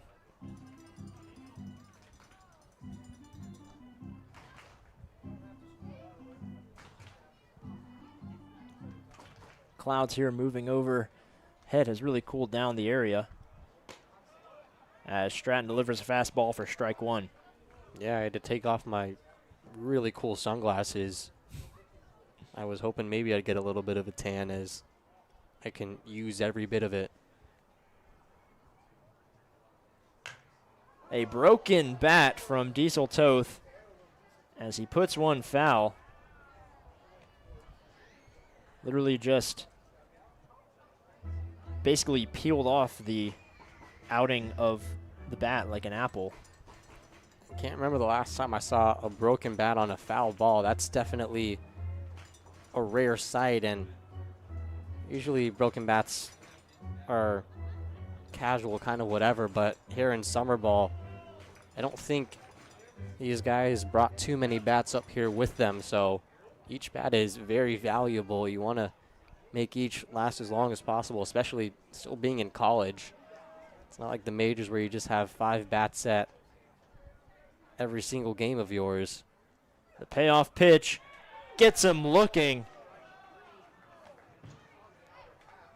for the first 1-2-3 inning of the game for the Bucs. They are firing on all cylinders here as we move to the top of the 6th. The Bucs leading 5-0.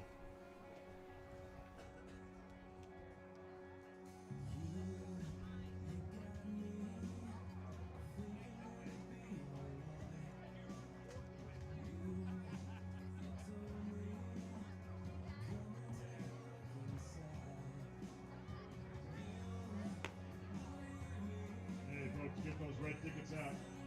2 more winners to announce.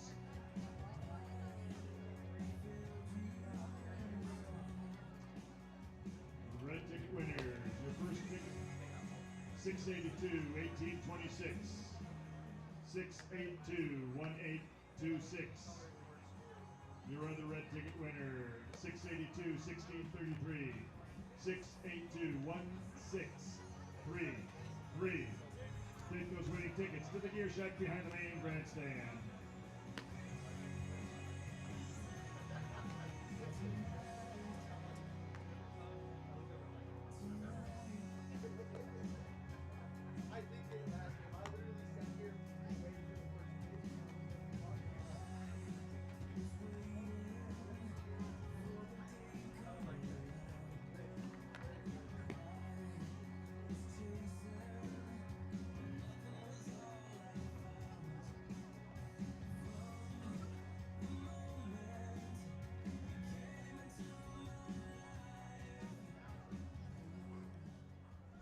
Leading off the Bucs 6th, shortstop number 17, Camden Lanphier. Leading things off here in the 6th inning is Camden Lanphier, who had a single back in the 4th inning and eventually came around to score. That was the one earned run of the game. I was going to say that was the first legit run that the Bucs have scored, and it remains that way. And it was by a well-hit single and then excellent base running by stealing a base and then advancing on a pair of grounders.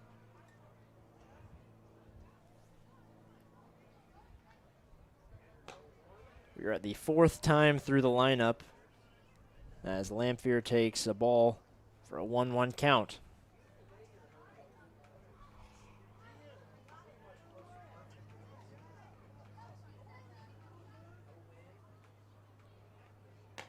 Outside, 2-1. Lanphere's been pretty patient so far, has seen at least 5 pitches in every single at-bat.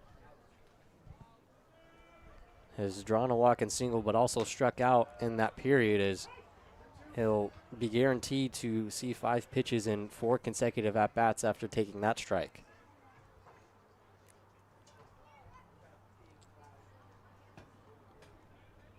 The count even. In the dirt. 3-2. And that's been a big part of the Bucs mentality in the box today. Just stay patient and get rewarded. Lamphere trying to be yet another batter to live and die by that mentality. He swings and tips foul, and staying alive here.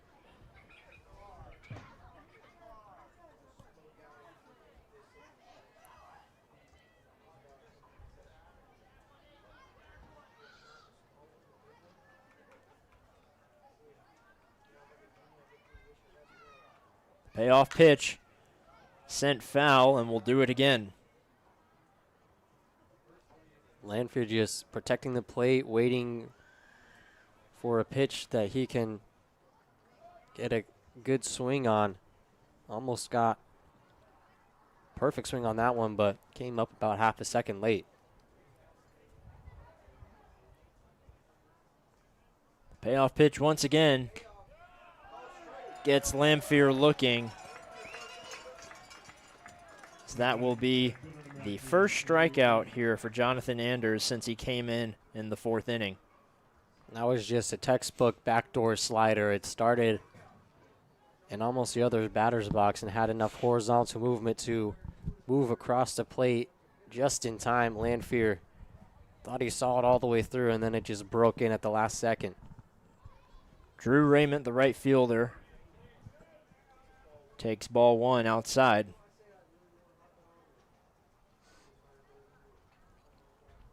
And for a day where there have been plenty of walks to go around, kind of odd that he's the only one that hasn't benefited from it so far, especially with how many walks that he draws.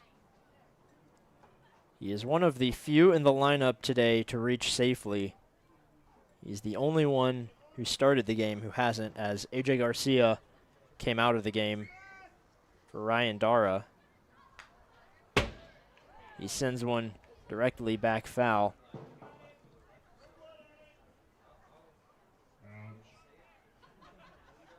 The PA announcer saying ow after that. That's the second time that the press box has taken some damage. We are under attack here. The 2-1 inside.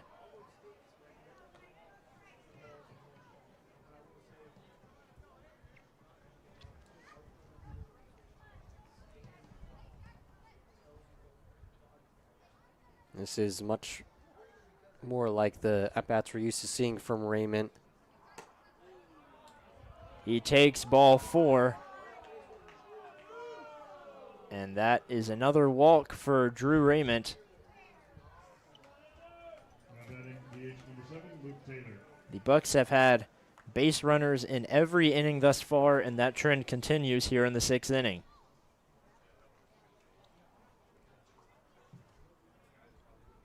It's the first walk given up by Anders, who has had a pretty clean game. He has that one earned run in the 4th and then the unearned run in the 6th, but that was mainly because of some less than ideal play behind him. He hasn't given up a ton so far. It's the first time he's really fell behind to a batter.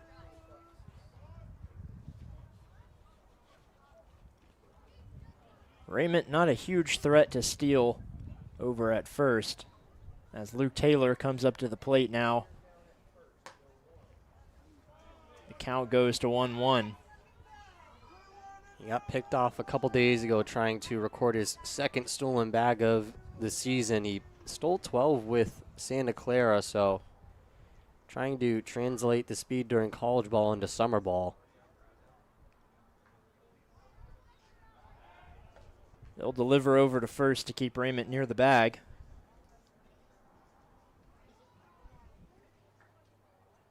And with a lefty on the mound, it's more than likely he'll stay put with Anders able to keep him in his peripheral vision the entire time.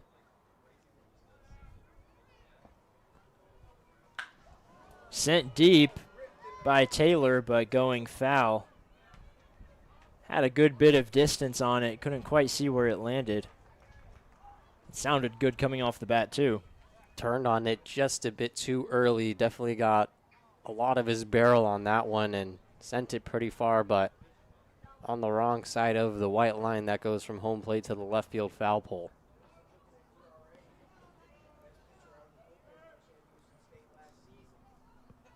One-two to Taylor. The runner goes as Taylor fouls back.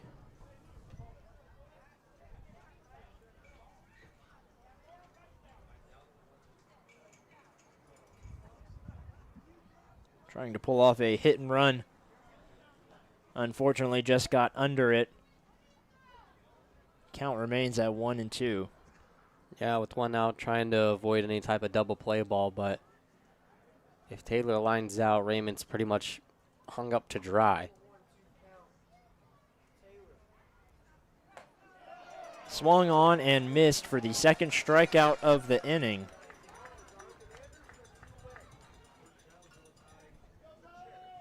As there are now 2 outs, Hank Smith coming up to the plate. He'll hope to advance the runner Drew Raymond. It's one of the few lefties still left in this lineup. We talked about A.J. Garcia being pinch hit for with Ryan Dara.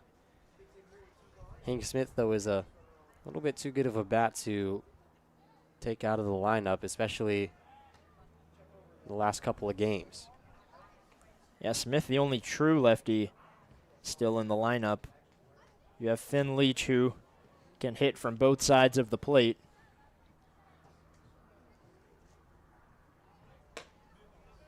First pitch from Anders goes outside for ball 1.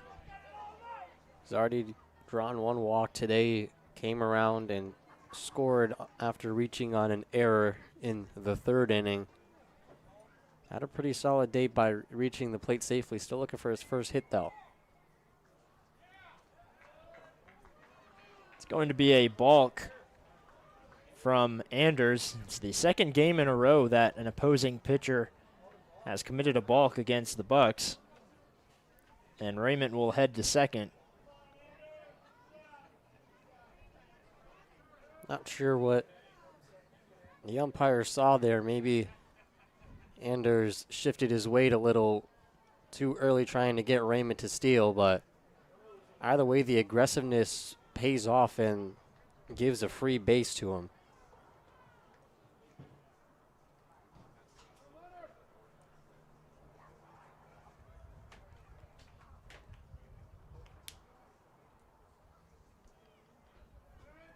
So 2-0 to Hank Smith. Up high. Anders still trying to find the first strike here against Smith. He's running into some trouble here. We wonder if Raymond getting into his head a little bit.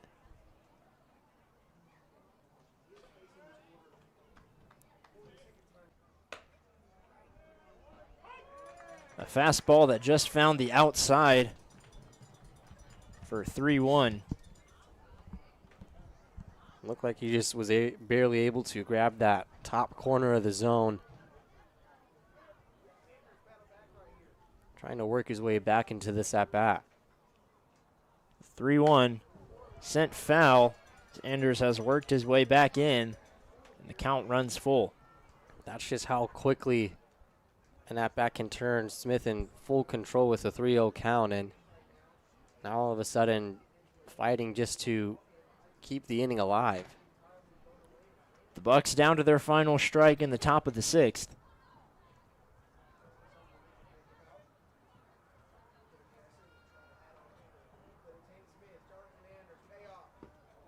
The payoff pitch low, and that puts runners on first and second. Great patience there by Smith. Saw the breaking ball all the way through and just let it dip below in the dirt. Now some more danger and a golden opportunity for Ty Denton to continue his hot stretch that he's been a part of. The Bucs don't have a true hit since the 4th inning when Camden Lanphier hit an infield single.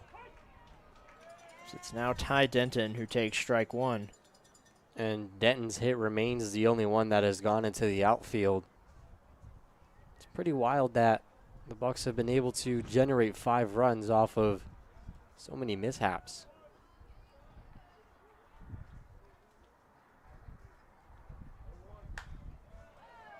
Sent foul to the right side.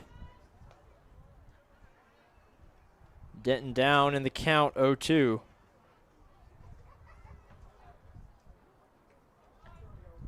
It's Raymond at second, Smith at first.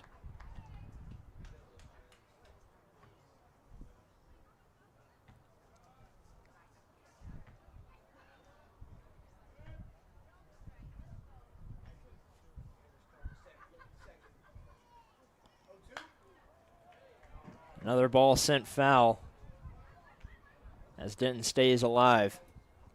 Just been able to fight these pitches off and wait for one that really appeals to him. Obviously, the 2-strike approach, you just got to protect the zone. Wait for one that you're able to barrel up. Denton has an RBI double back in the 1st. He sends one into the outfield. Blind there to make the grab for the 3rd out. So the Bucs strand their 9th runner of the game with 2 more here in the 6th inning.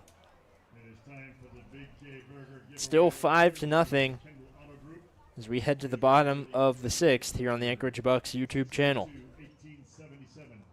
682-1877. If that's your winning ticket, take it to the Gear Shack. Traded in for certificate for a free burger.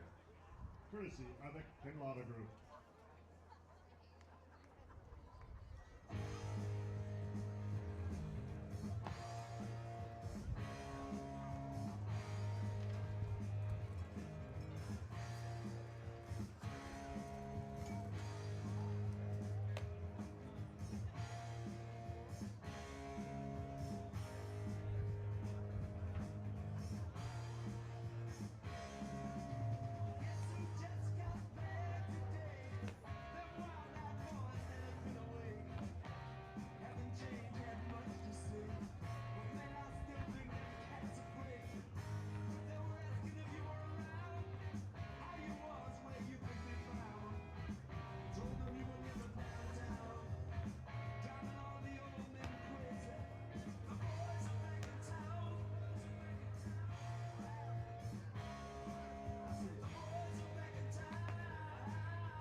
Leading off for your Miners, your right fielder, number 9, Jackson Babcock.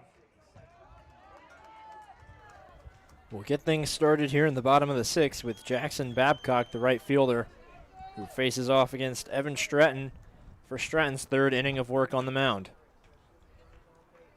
It's been pretty clean, just 2 base runners allowed. Had that 1-2-3 fifth inning. Trying to continue that here in his 3rd inning of relief. Babcock sends one over to Finn Leach, who makes an easy play at second for the first out.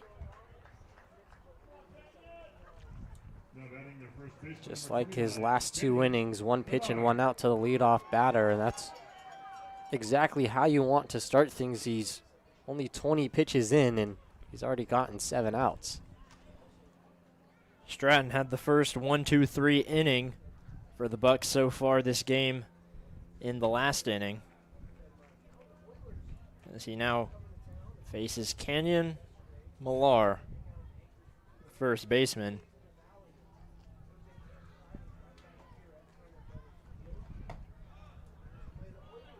Gets pitch in for a strike and a 1-1 count. Millar with one of the 3 hits so far. Swung on and missed. Millar was swinging for the fences. It's a perfect time to drop a curveball in there, especially with how aggressive Millar can be. Stratton trying to use that aggressiveness against him. Gets Millar looking. That is Stratton's second backwards K of the game. The 4th for the Bucs in total. It's a huge first 2 outs for Stratton to bring that momentum from last inning and have it leak over into the 6th. He now faces catcher Will Millard, batting in the 7th spot. First pitch is inside for ball 1.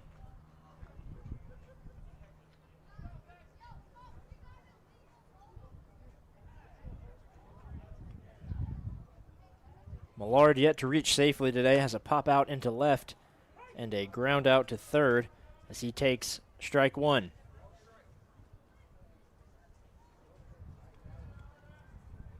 It's been a tough day at the plate for him. Hasn't had a whole lot of success. There's been plenty of base runners on both sides, but Millard not one of those. Another pitch taken, another strike. And the Miners quickly down to their final strike in the 6th inning.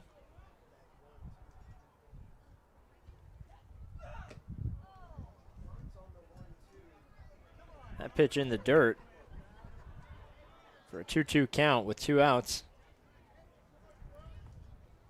Stratton might have put a little bit of oomph behind that one. Yeah, you could hear it. Put as much as he could behind it. Delivers a fastball again, just outside, and the count runs full. Millard yet to swing, has taken the past 3 pitches all for balls.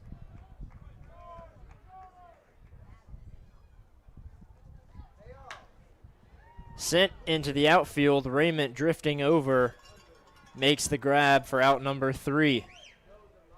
The second straight 1-2-3 inning for Evan Stratton and this Bucs defense. Your score still 5-0, as we have just 3 more innings to go right here on the Anchorage Bucs YouTube channel.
Leading off the Bucs 7, left fielder number 33, Taylor Tracy.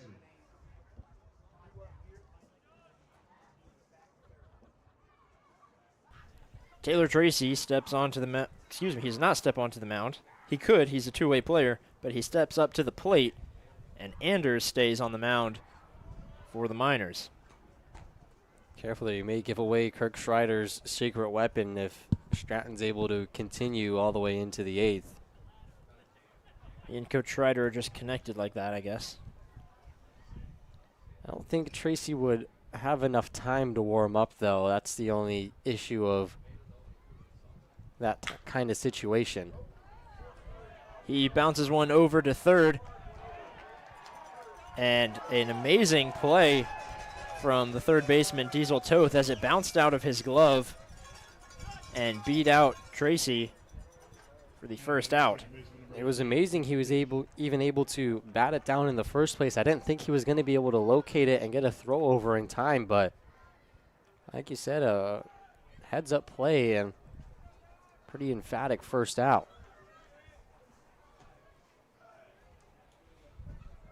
Now will be Finn Leach back in the right-handed batter's box as the lefty Anders still on the mound and takes strike one.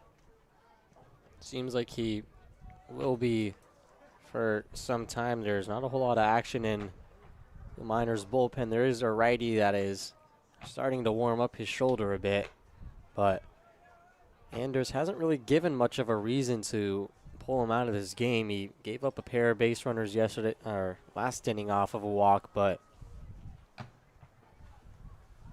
lot of the damage that's been done has been through fielding errors.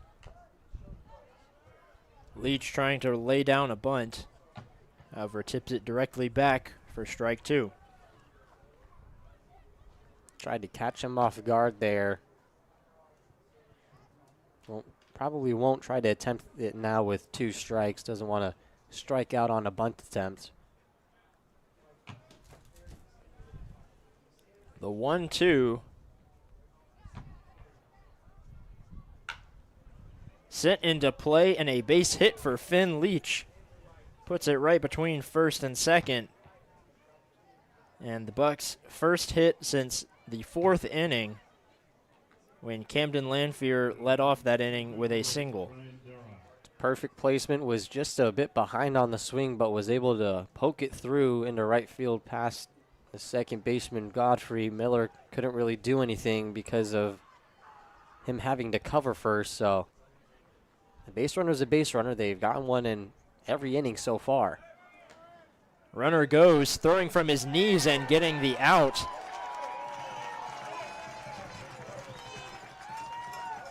All of a sudden, the defense for the Miners has locked in. And a great throw from Millard gets the second out. Yeah, and just not the best leadoff from Leach. Didn't get a great jump off of that pitch. Was pretty easy play from Millard, and he was showing off a little bit there. Didn't even have to get it from his knees.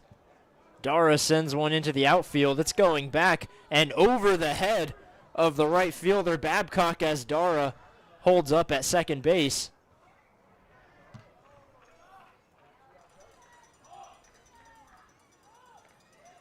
So back-to-back hits for the Bucs, and both of them sent into the outfield. And you wonder if Finn Leach was able to hold up in just one pitch, if he would have been able to come around and score. But that is, in the past, a great hit by Dara. One of the more well-hit balls we've seen today. Another runner in scoring position. Now Andrew Sheffield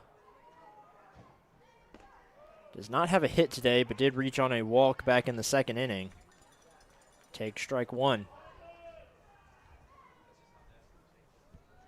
Another righty that has the advantage with Anders on the mound. Trying to use that advantage to its fullest potential here. In the dirt, tracked down by Millard to keep Dara over at second. Dara was shifting back and forth, Kind of messing around with Anders, daring him to throw back. Godfrey, the second baseman, playing a little close to the bag. If there were to be a pickoff attempt, and takes his foot off the rubber but does not throw over. We've already seen one balk from him an inning ago. Was pretty close to one there, but was able to pull back in time to keep a free base away.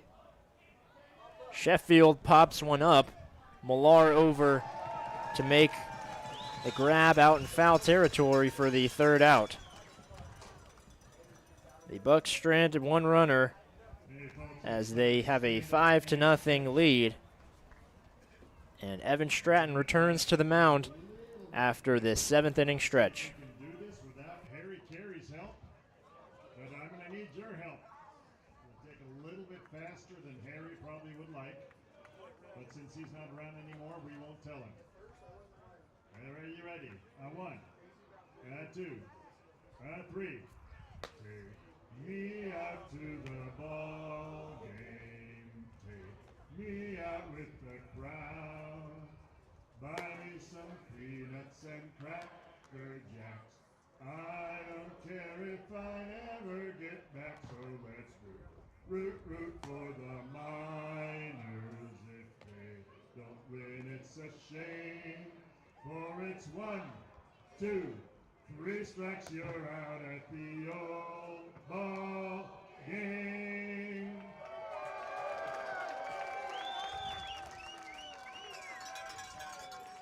Nice job, fans. Hey, just for that, I'm going to announce the program prize. Take out your blue tickets.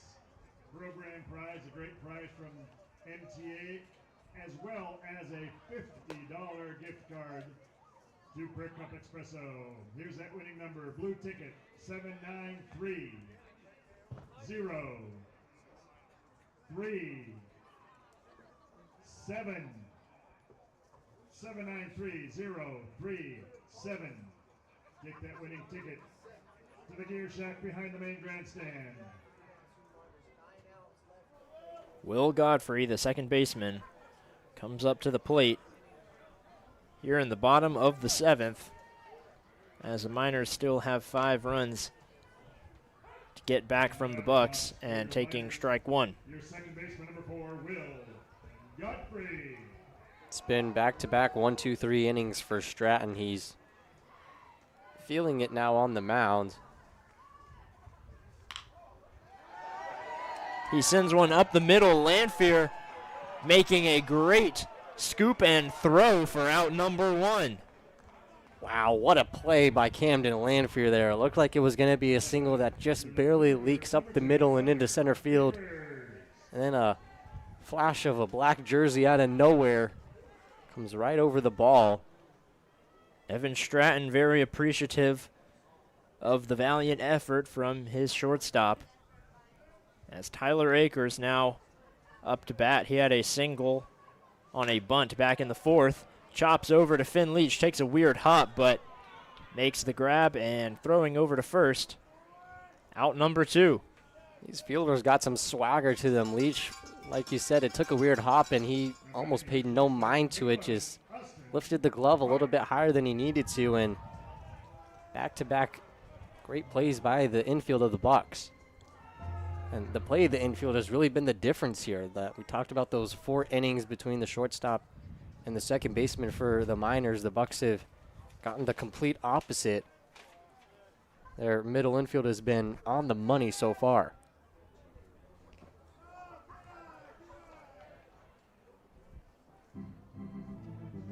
There will be a pinch hitter here. It's number 1, Cash Millar, brother of first baseman Canyon Millar, and I assume their brother Peter is the one who sells the shirts, but I don't know for sure. Those are some pretty good shirts. I have one that I was able to thrift for about $20, but those good on you. Yeah, I had to double take when I saw it. Well, this Millar brother takes a fastball, maybe not a fastball, but a ball to the back and heads over to first base. It's the first base runner given up since the 5th inning, so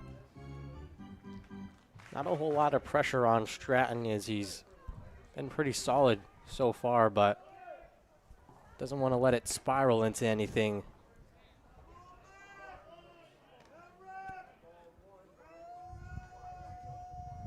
Now it's Matt Blind coming up to the plate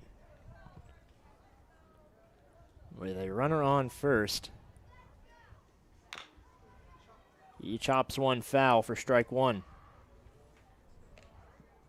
It's good to see Stratton bounce right back by just attacking the zone once again. Not letting any kind of pressure from Millar over at first. Just focusing in. But he still has to pay a little bit of attention to Millar. He stole a pair of bags at Temple Junior College. He's only 5'10", 170, so he definitely has some speed. That's what they like to call a sword, where it doesn't look like you're swinging a bat, you kind of just short arm it. Swings big that time. Tips it into the glove of Denton for the third out. We head to the top of the 8th, where it will be Camden Lanphier back at the plate to get things going when we come back here on the Anchorage Bucs YouTube channel.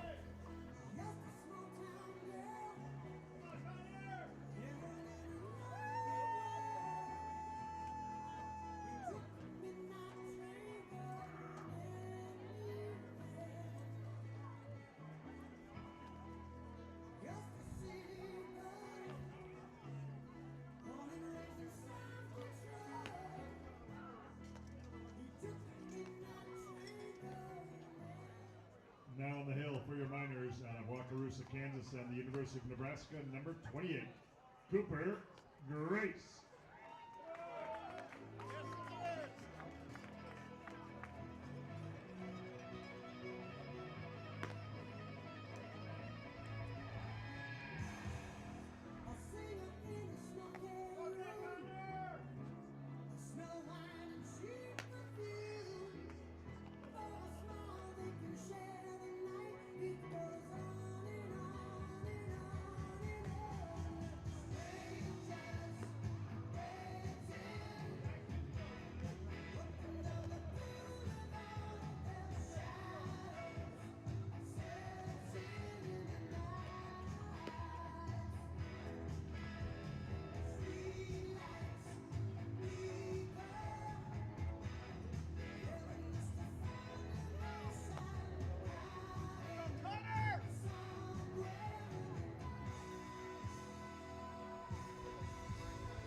Camden Lanphier leads off the inning, his 4th inning that he has led off.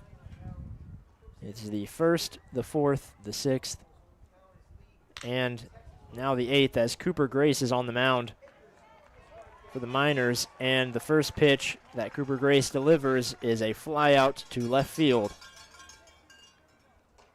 The Bucs very familiar with Grace. They saw him just 2 days ago when he threw 2 in the 3rd innings and gave up the only three runs that the Bucs scored. That wound up in a winning effort for the Miners, though, as he comes in here trying to keep his team in it.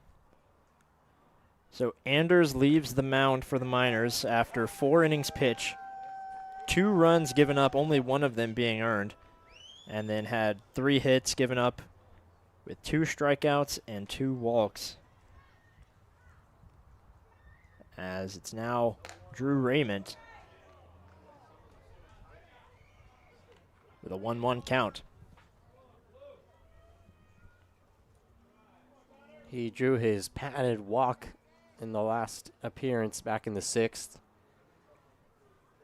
trying to live up to the reputation that he's built the last couple games with 2 walks, but he is going to have to be very patient in these next couple of pitches if he wants to do that.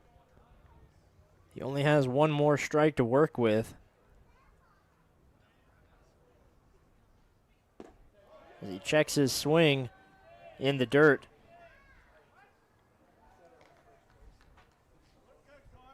Wasn't particularly close to going around, though catcher Millard was trying to appeal.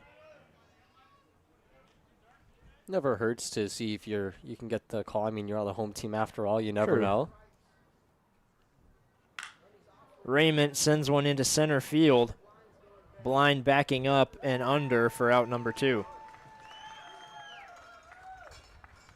Last couple of batters have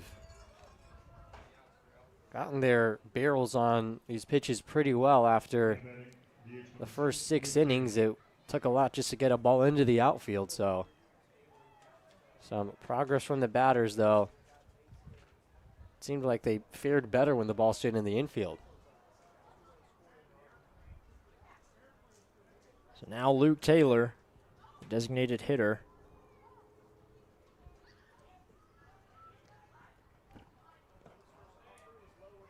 So he takes ball 1. And peeking ahead to the bottom half of the 8th, it doesn't look like there's anybody warming up for the Bucs just yet, so Stratton, who's already thrown 4 innings, will likely be back out there for the 8th.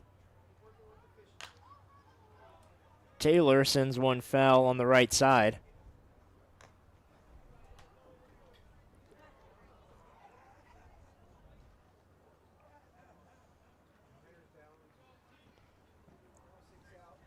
Taylor, even though he doesn't have a hit, has had a pretty successful day. He's scored 2 of the 5 runs. He reached on an error and then a walk and worked his way all the way around the base paths.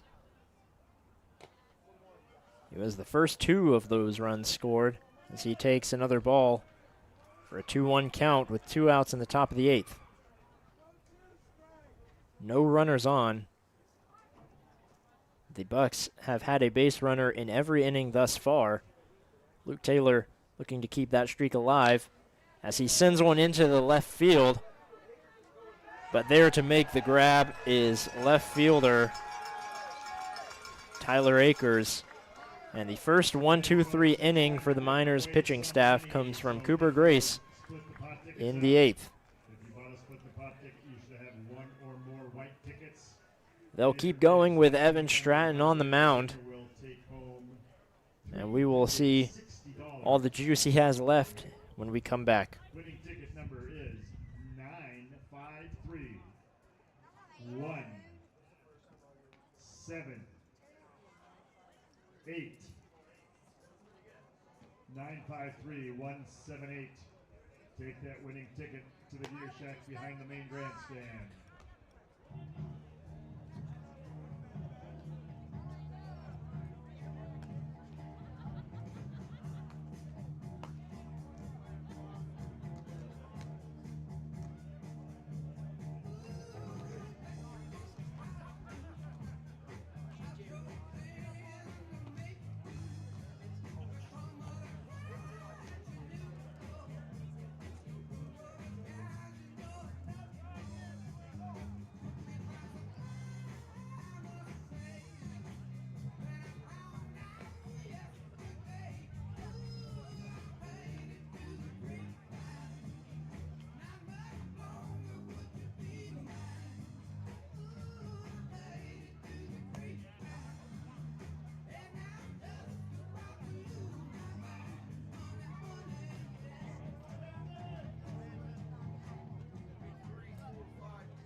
Leading off the Miners 8. Evan Stratton on the mound. He will face against Hazen Inua, the first batter here in the bottom of the 8th. And it seemed like a bit of a shock that he was back out there after throwing the previous 4 innings, but he's only up to 38 pitches, so he's been very efficient so far. He's had a couple of 1-2-3 innings and a couple of batters faced that he's only thrown 1 pitch to, as Inua fouls off down the first base line for strike 1. Yeah, after John Carlson had several full counts. Stratton's only had 2 so far, so he's been pretty efficient, like I said before, in just attacking these batters, and it's gotten plenty of outs from it. Another ball fouled off there for a 1-2 count.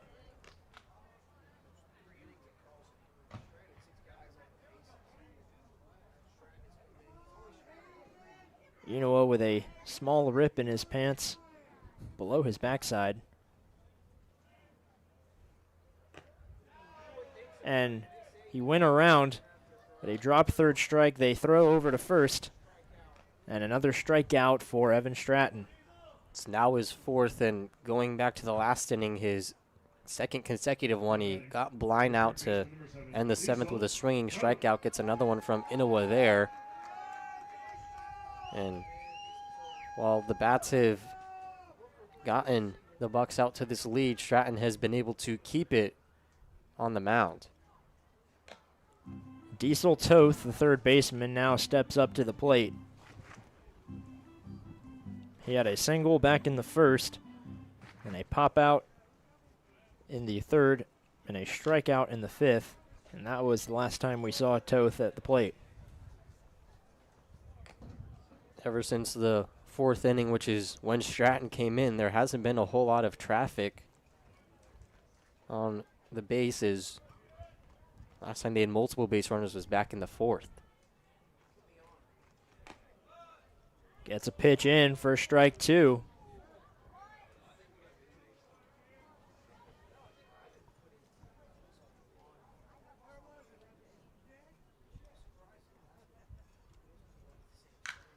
Sent into center field off the bat of Toth. Garcia locates it and grabs the second out. And just like it's been every inning so far, a quick 2 outs. It's been pretty straightforward with Stratton on the mound. So it looks like we're going to have a pinch hitter here trying to shake things up. It's going to be Alex Pearson, who comes in for the right fielder Jackson Babcock, as Babcock had not reached safely in today's game.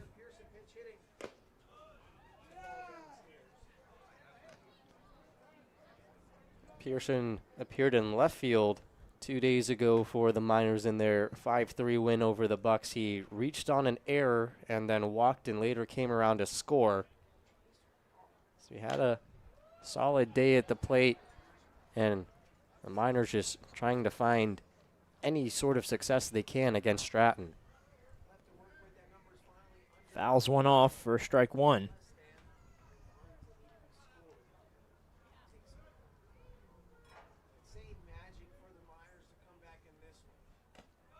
Right down the middle. And it's been that curveball from him that has really just froze batters in their tracks, and he's had great control of it. It starts right at the chest and then just drops into that upper part of the zone. It's been a main part of his success. Swings and misses. Another drop third strike, but the second strikeout of the inning, as Evan Stratton is hot on the mound tonight. We head to the last inning potentially when we come back.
Leading off the Bucs name.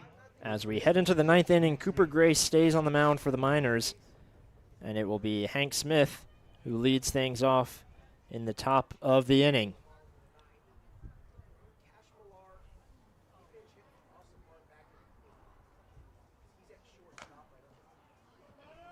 Hank Smith takes ball one. He has reached safely 3 times today, 2 walks, and reached on an error, and eventually made his way around the bases for a run.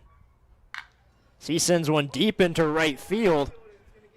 It bounces and hits against the wall. Smith heads over to second base, and a standing double for Smith puts a runner in scoring position with no outs. And that one was on a line.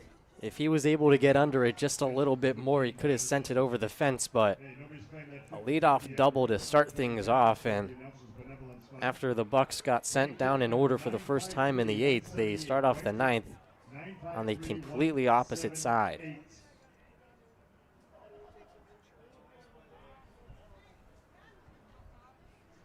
Now it'll be Ty Denton. Has a double back in the first. That double came with an RBI. Just inside. Not happy for Miners fans, as that is ball one. Yeah, there's been a lot of close plays at the plate on both sides when either team's pitching. It's obviously hard for us to get a super clear view up here, but it's definitely a lot of 50-50 pitches. Denton lifts that one into left field. The shortstop running for it and grabs on. It's Cash Millar now as he pinch hit in for Park in the 7th inning. That was a great play there by Millar. He had to cover a lot of ground as the left fielder Tyler Akers wasn't able to get a good enough jump on it with how shallow it was hit. That dropped down, it would have been trouble even more than they're already in. So Taylor Tracy, who nearly had a hit in the 5th inning, but it was ruled an error. Chops one foul.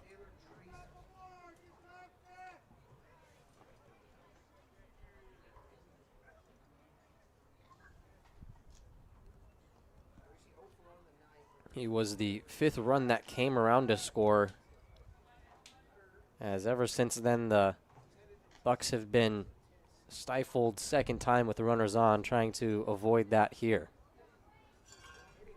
Grace checks back to second before delivering a ball inside for ball one. That one didn't miss by much. Another close call. Tracy with a great eye to see that one all the way through. 1-1 with a runner on second and 1 out.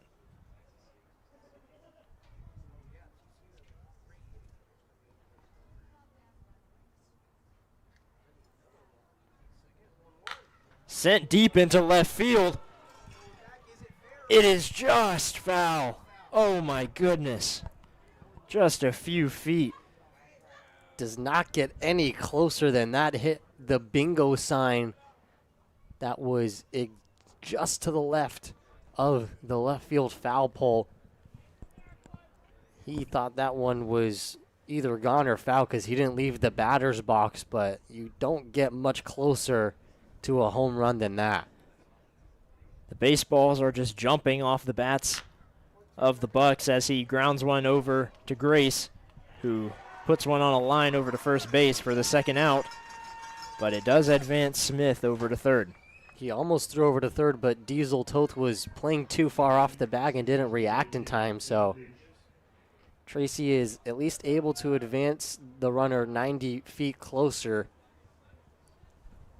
but he came so close to sending that one over the fence, and I'm sure the dugout would have gone bonkers for the new guy. It'll now be up to Finn Leach, who moves back into the left-handed batter's box with the right-handed pitcher in Grace.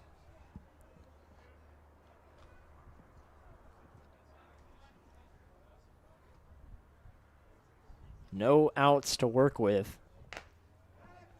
as Gray sends one down the middle for strike one.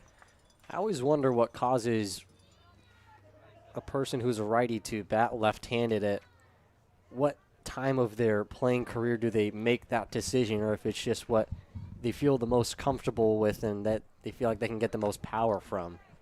I know when I played baseball and I was a little kid, I thought I was left-handed for whatever reason. So I was throwing left-handed. I shouldn't have, but then I did bat left-handed and then for a little bit and then right-handed and switched for like a season before I stuck with just my right hand.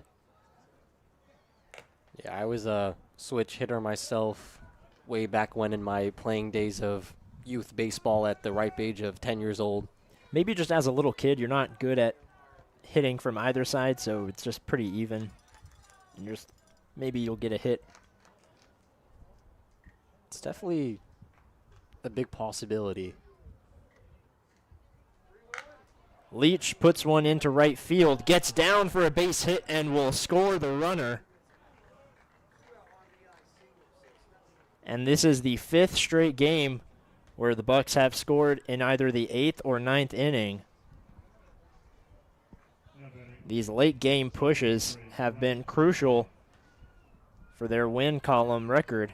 Obviously today it's more of just adding an exclamation point to a great game, but it's just those type of hits can really add up over the course of the season. We've already seen that happen here.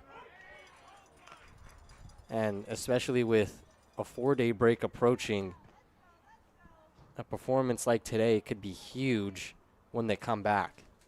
It's honestly a shame that we have to take a break now, as the Bucs have been hot the past several days. As Dara chops one over to third, a long throw beats out Dara. And we head to the bottom of the 9th.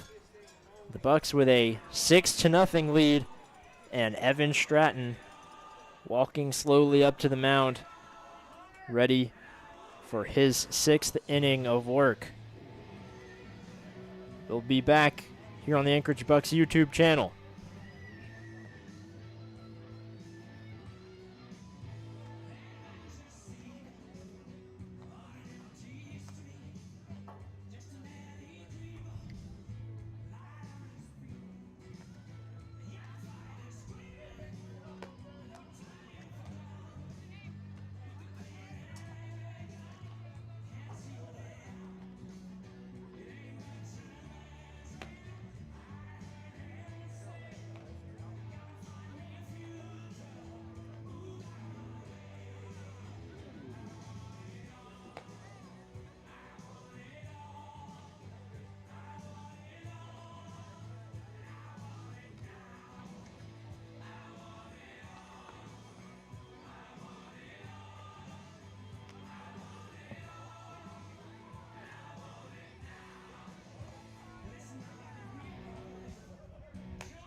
So Evan Stratton will face the 6, 7, and 8 batters in the lineup, as the Miners do not have a hit since the 4th inning.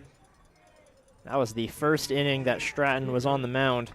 He has only gotten better since he came on. It's just been absolute dominance from him, and it's started with his approach and how great he's been by getting quick outs. He's only thrown 50 pitches. That was his 51st right there. He's been rewarded with a lot of quick outs. A ball sent into right field. Raymond grabbing for it and makes the grab. Another great defensive play behind Stratton gets out number 1 here in the bottom of the 9th inning. That was a big gamble, and it paid off. Raymond had no intention of holding up on that ball. Charged in all the way and made the catch with the webbing of his glove. That's really been the story, just spot-on pitches from Stratton and great play behind him. Another ball sent deep into left field. Tracy gets the second out. Only about 52 pitches thrown by Stratton in this game. Will Godfrey. And now we'll face a pinch hitter. Oh, never mind. It will be Will Godfrey. I thought the PA announcers had something else. As strike one delivered to Godfrey. Got deep faked by the PA announcer.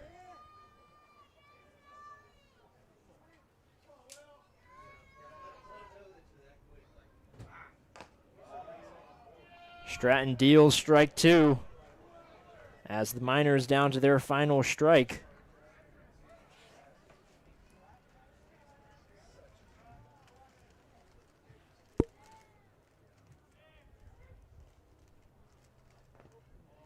That ball in the dirt for ball one. Stratton can feel it, just has to stay cool and calm and deliver a pitch that can get this final out. Puts another ball in the dirt. The count goes even. Yeah, obviously it's easy with what the scoreboard looks like and the situation to just ease up, but you don't want to give the Miners any sort of hope. Just end it right here. Sent into center field, will get down for a base hit.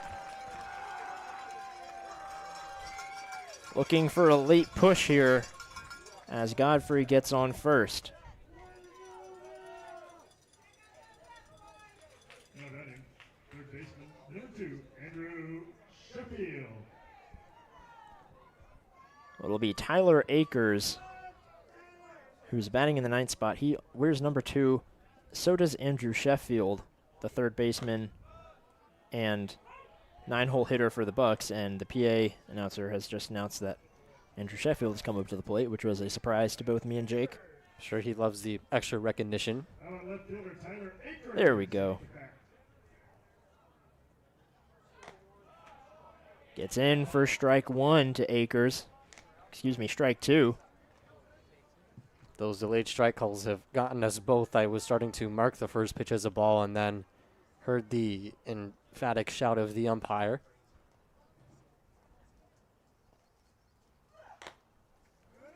Up high. It's the second time in a row that Stratton has gotten 0-2. Looking to put things away here in the bottom of the ninth.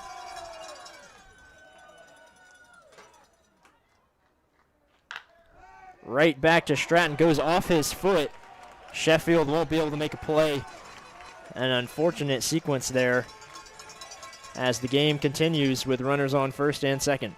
Yeah, he was super close to being able to grab that grounder up the middle with his glove, but it just bounced off his heel and Sheffield wasn't able to get over in time. He smartly decides not to throw the ball to either base, as would have been a tough play either way. And knowing the situation, knowing that they just have to get one out and they're out of here. Denton comes up to talk to Stratton, maybe just to calm his nerves a little bit and allow him to take a bit of a break. Obviously not a crazy high pitch count, but has been going for a couple hours now on the mound. And obviously a 0 on your appearance for 6 innings is a lot better than the 1, so it's not like this thing's totally over. Stratton still wanting to get those bragging rights of a shutout relief appearance. Especially for a guy who had a 45 ERA after his first appearance as a Buck. Gave up 5 runs in just 1 inning.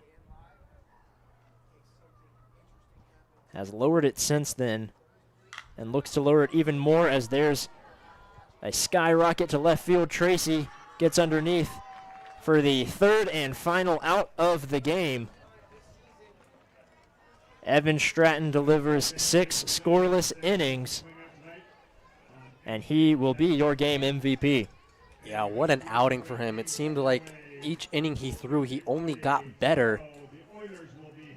Don Carlson didn't have the command that he wanted, gave up a few too many walks, and that required Stratton to emerge from the bullpen a little earlier than expected, but he still had by far his best outing and the best outing by any Bucs pitcher. 6 scoreless innings, gets the win, and this is exactly the type of game the Bucs wanted to have heading into a 4-day break. So the Bucs advance to 6-7 on the season, just 1 game below 500, and another just absolutely dominant game. We want to thank you all for watching here on the Anchorage Bucs YouTube channel. We will not be back tomorrow. We will be back a few days from now after a 4-day break. For Jake Salone, I'm Ren Grimsley. As always, go Bucs. Bang. Let's go.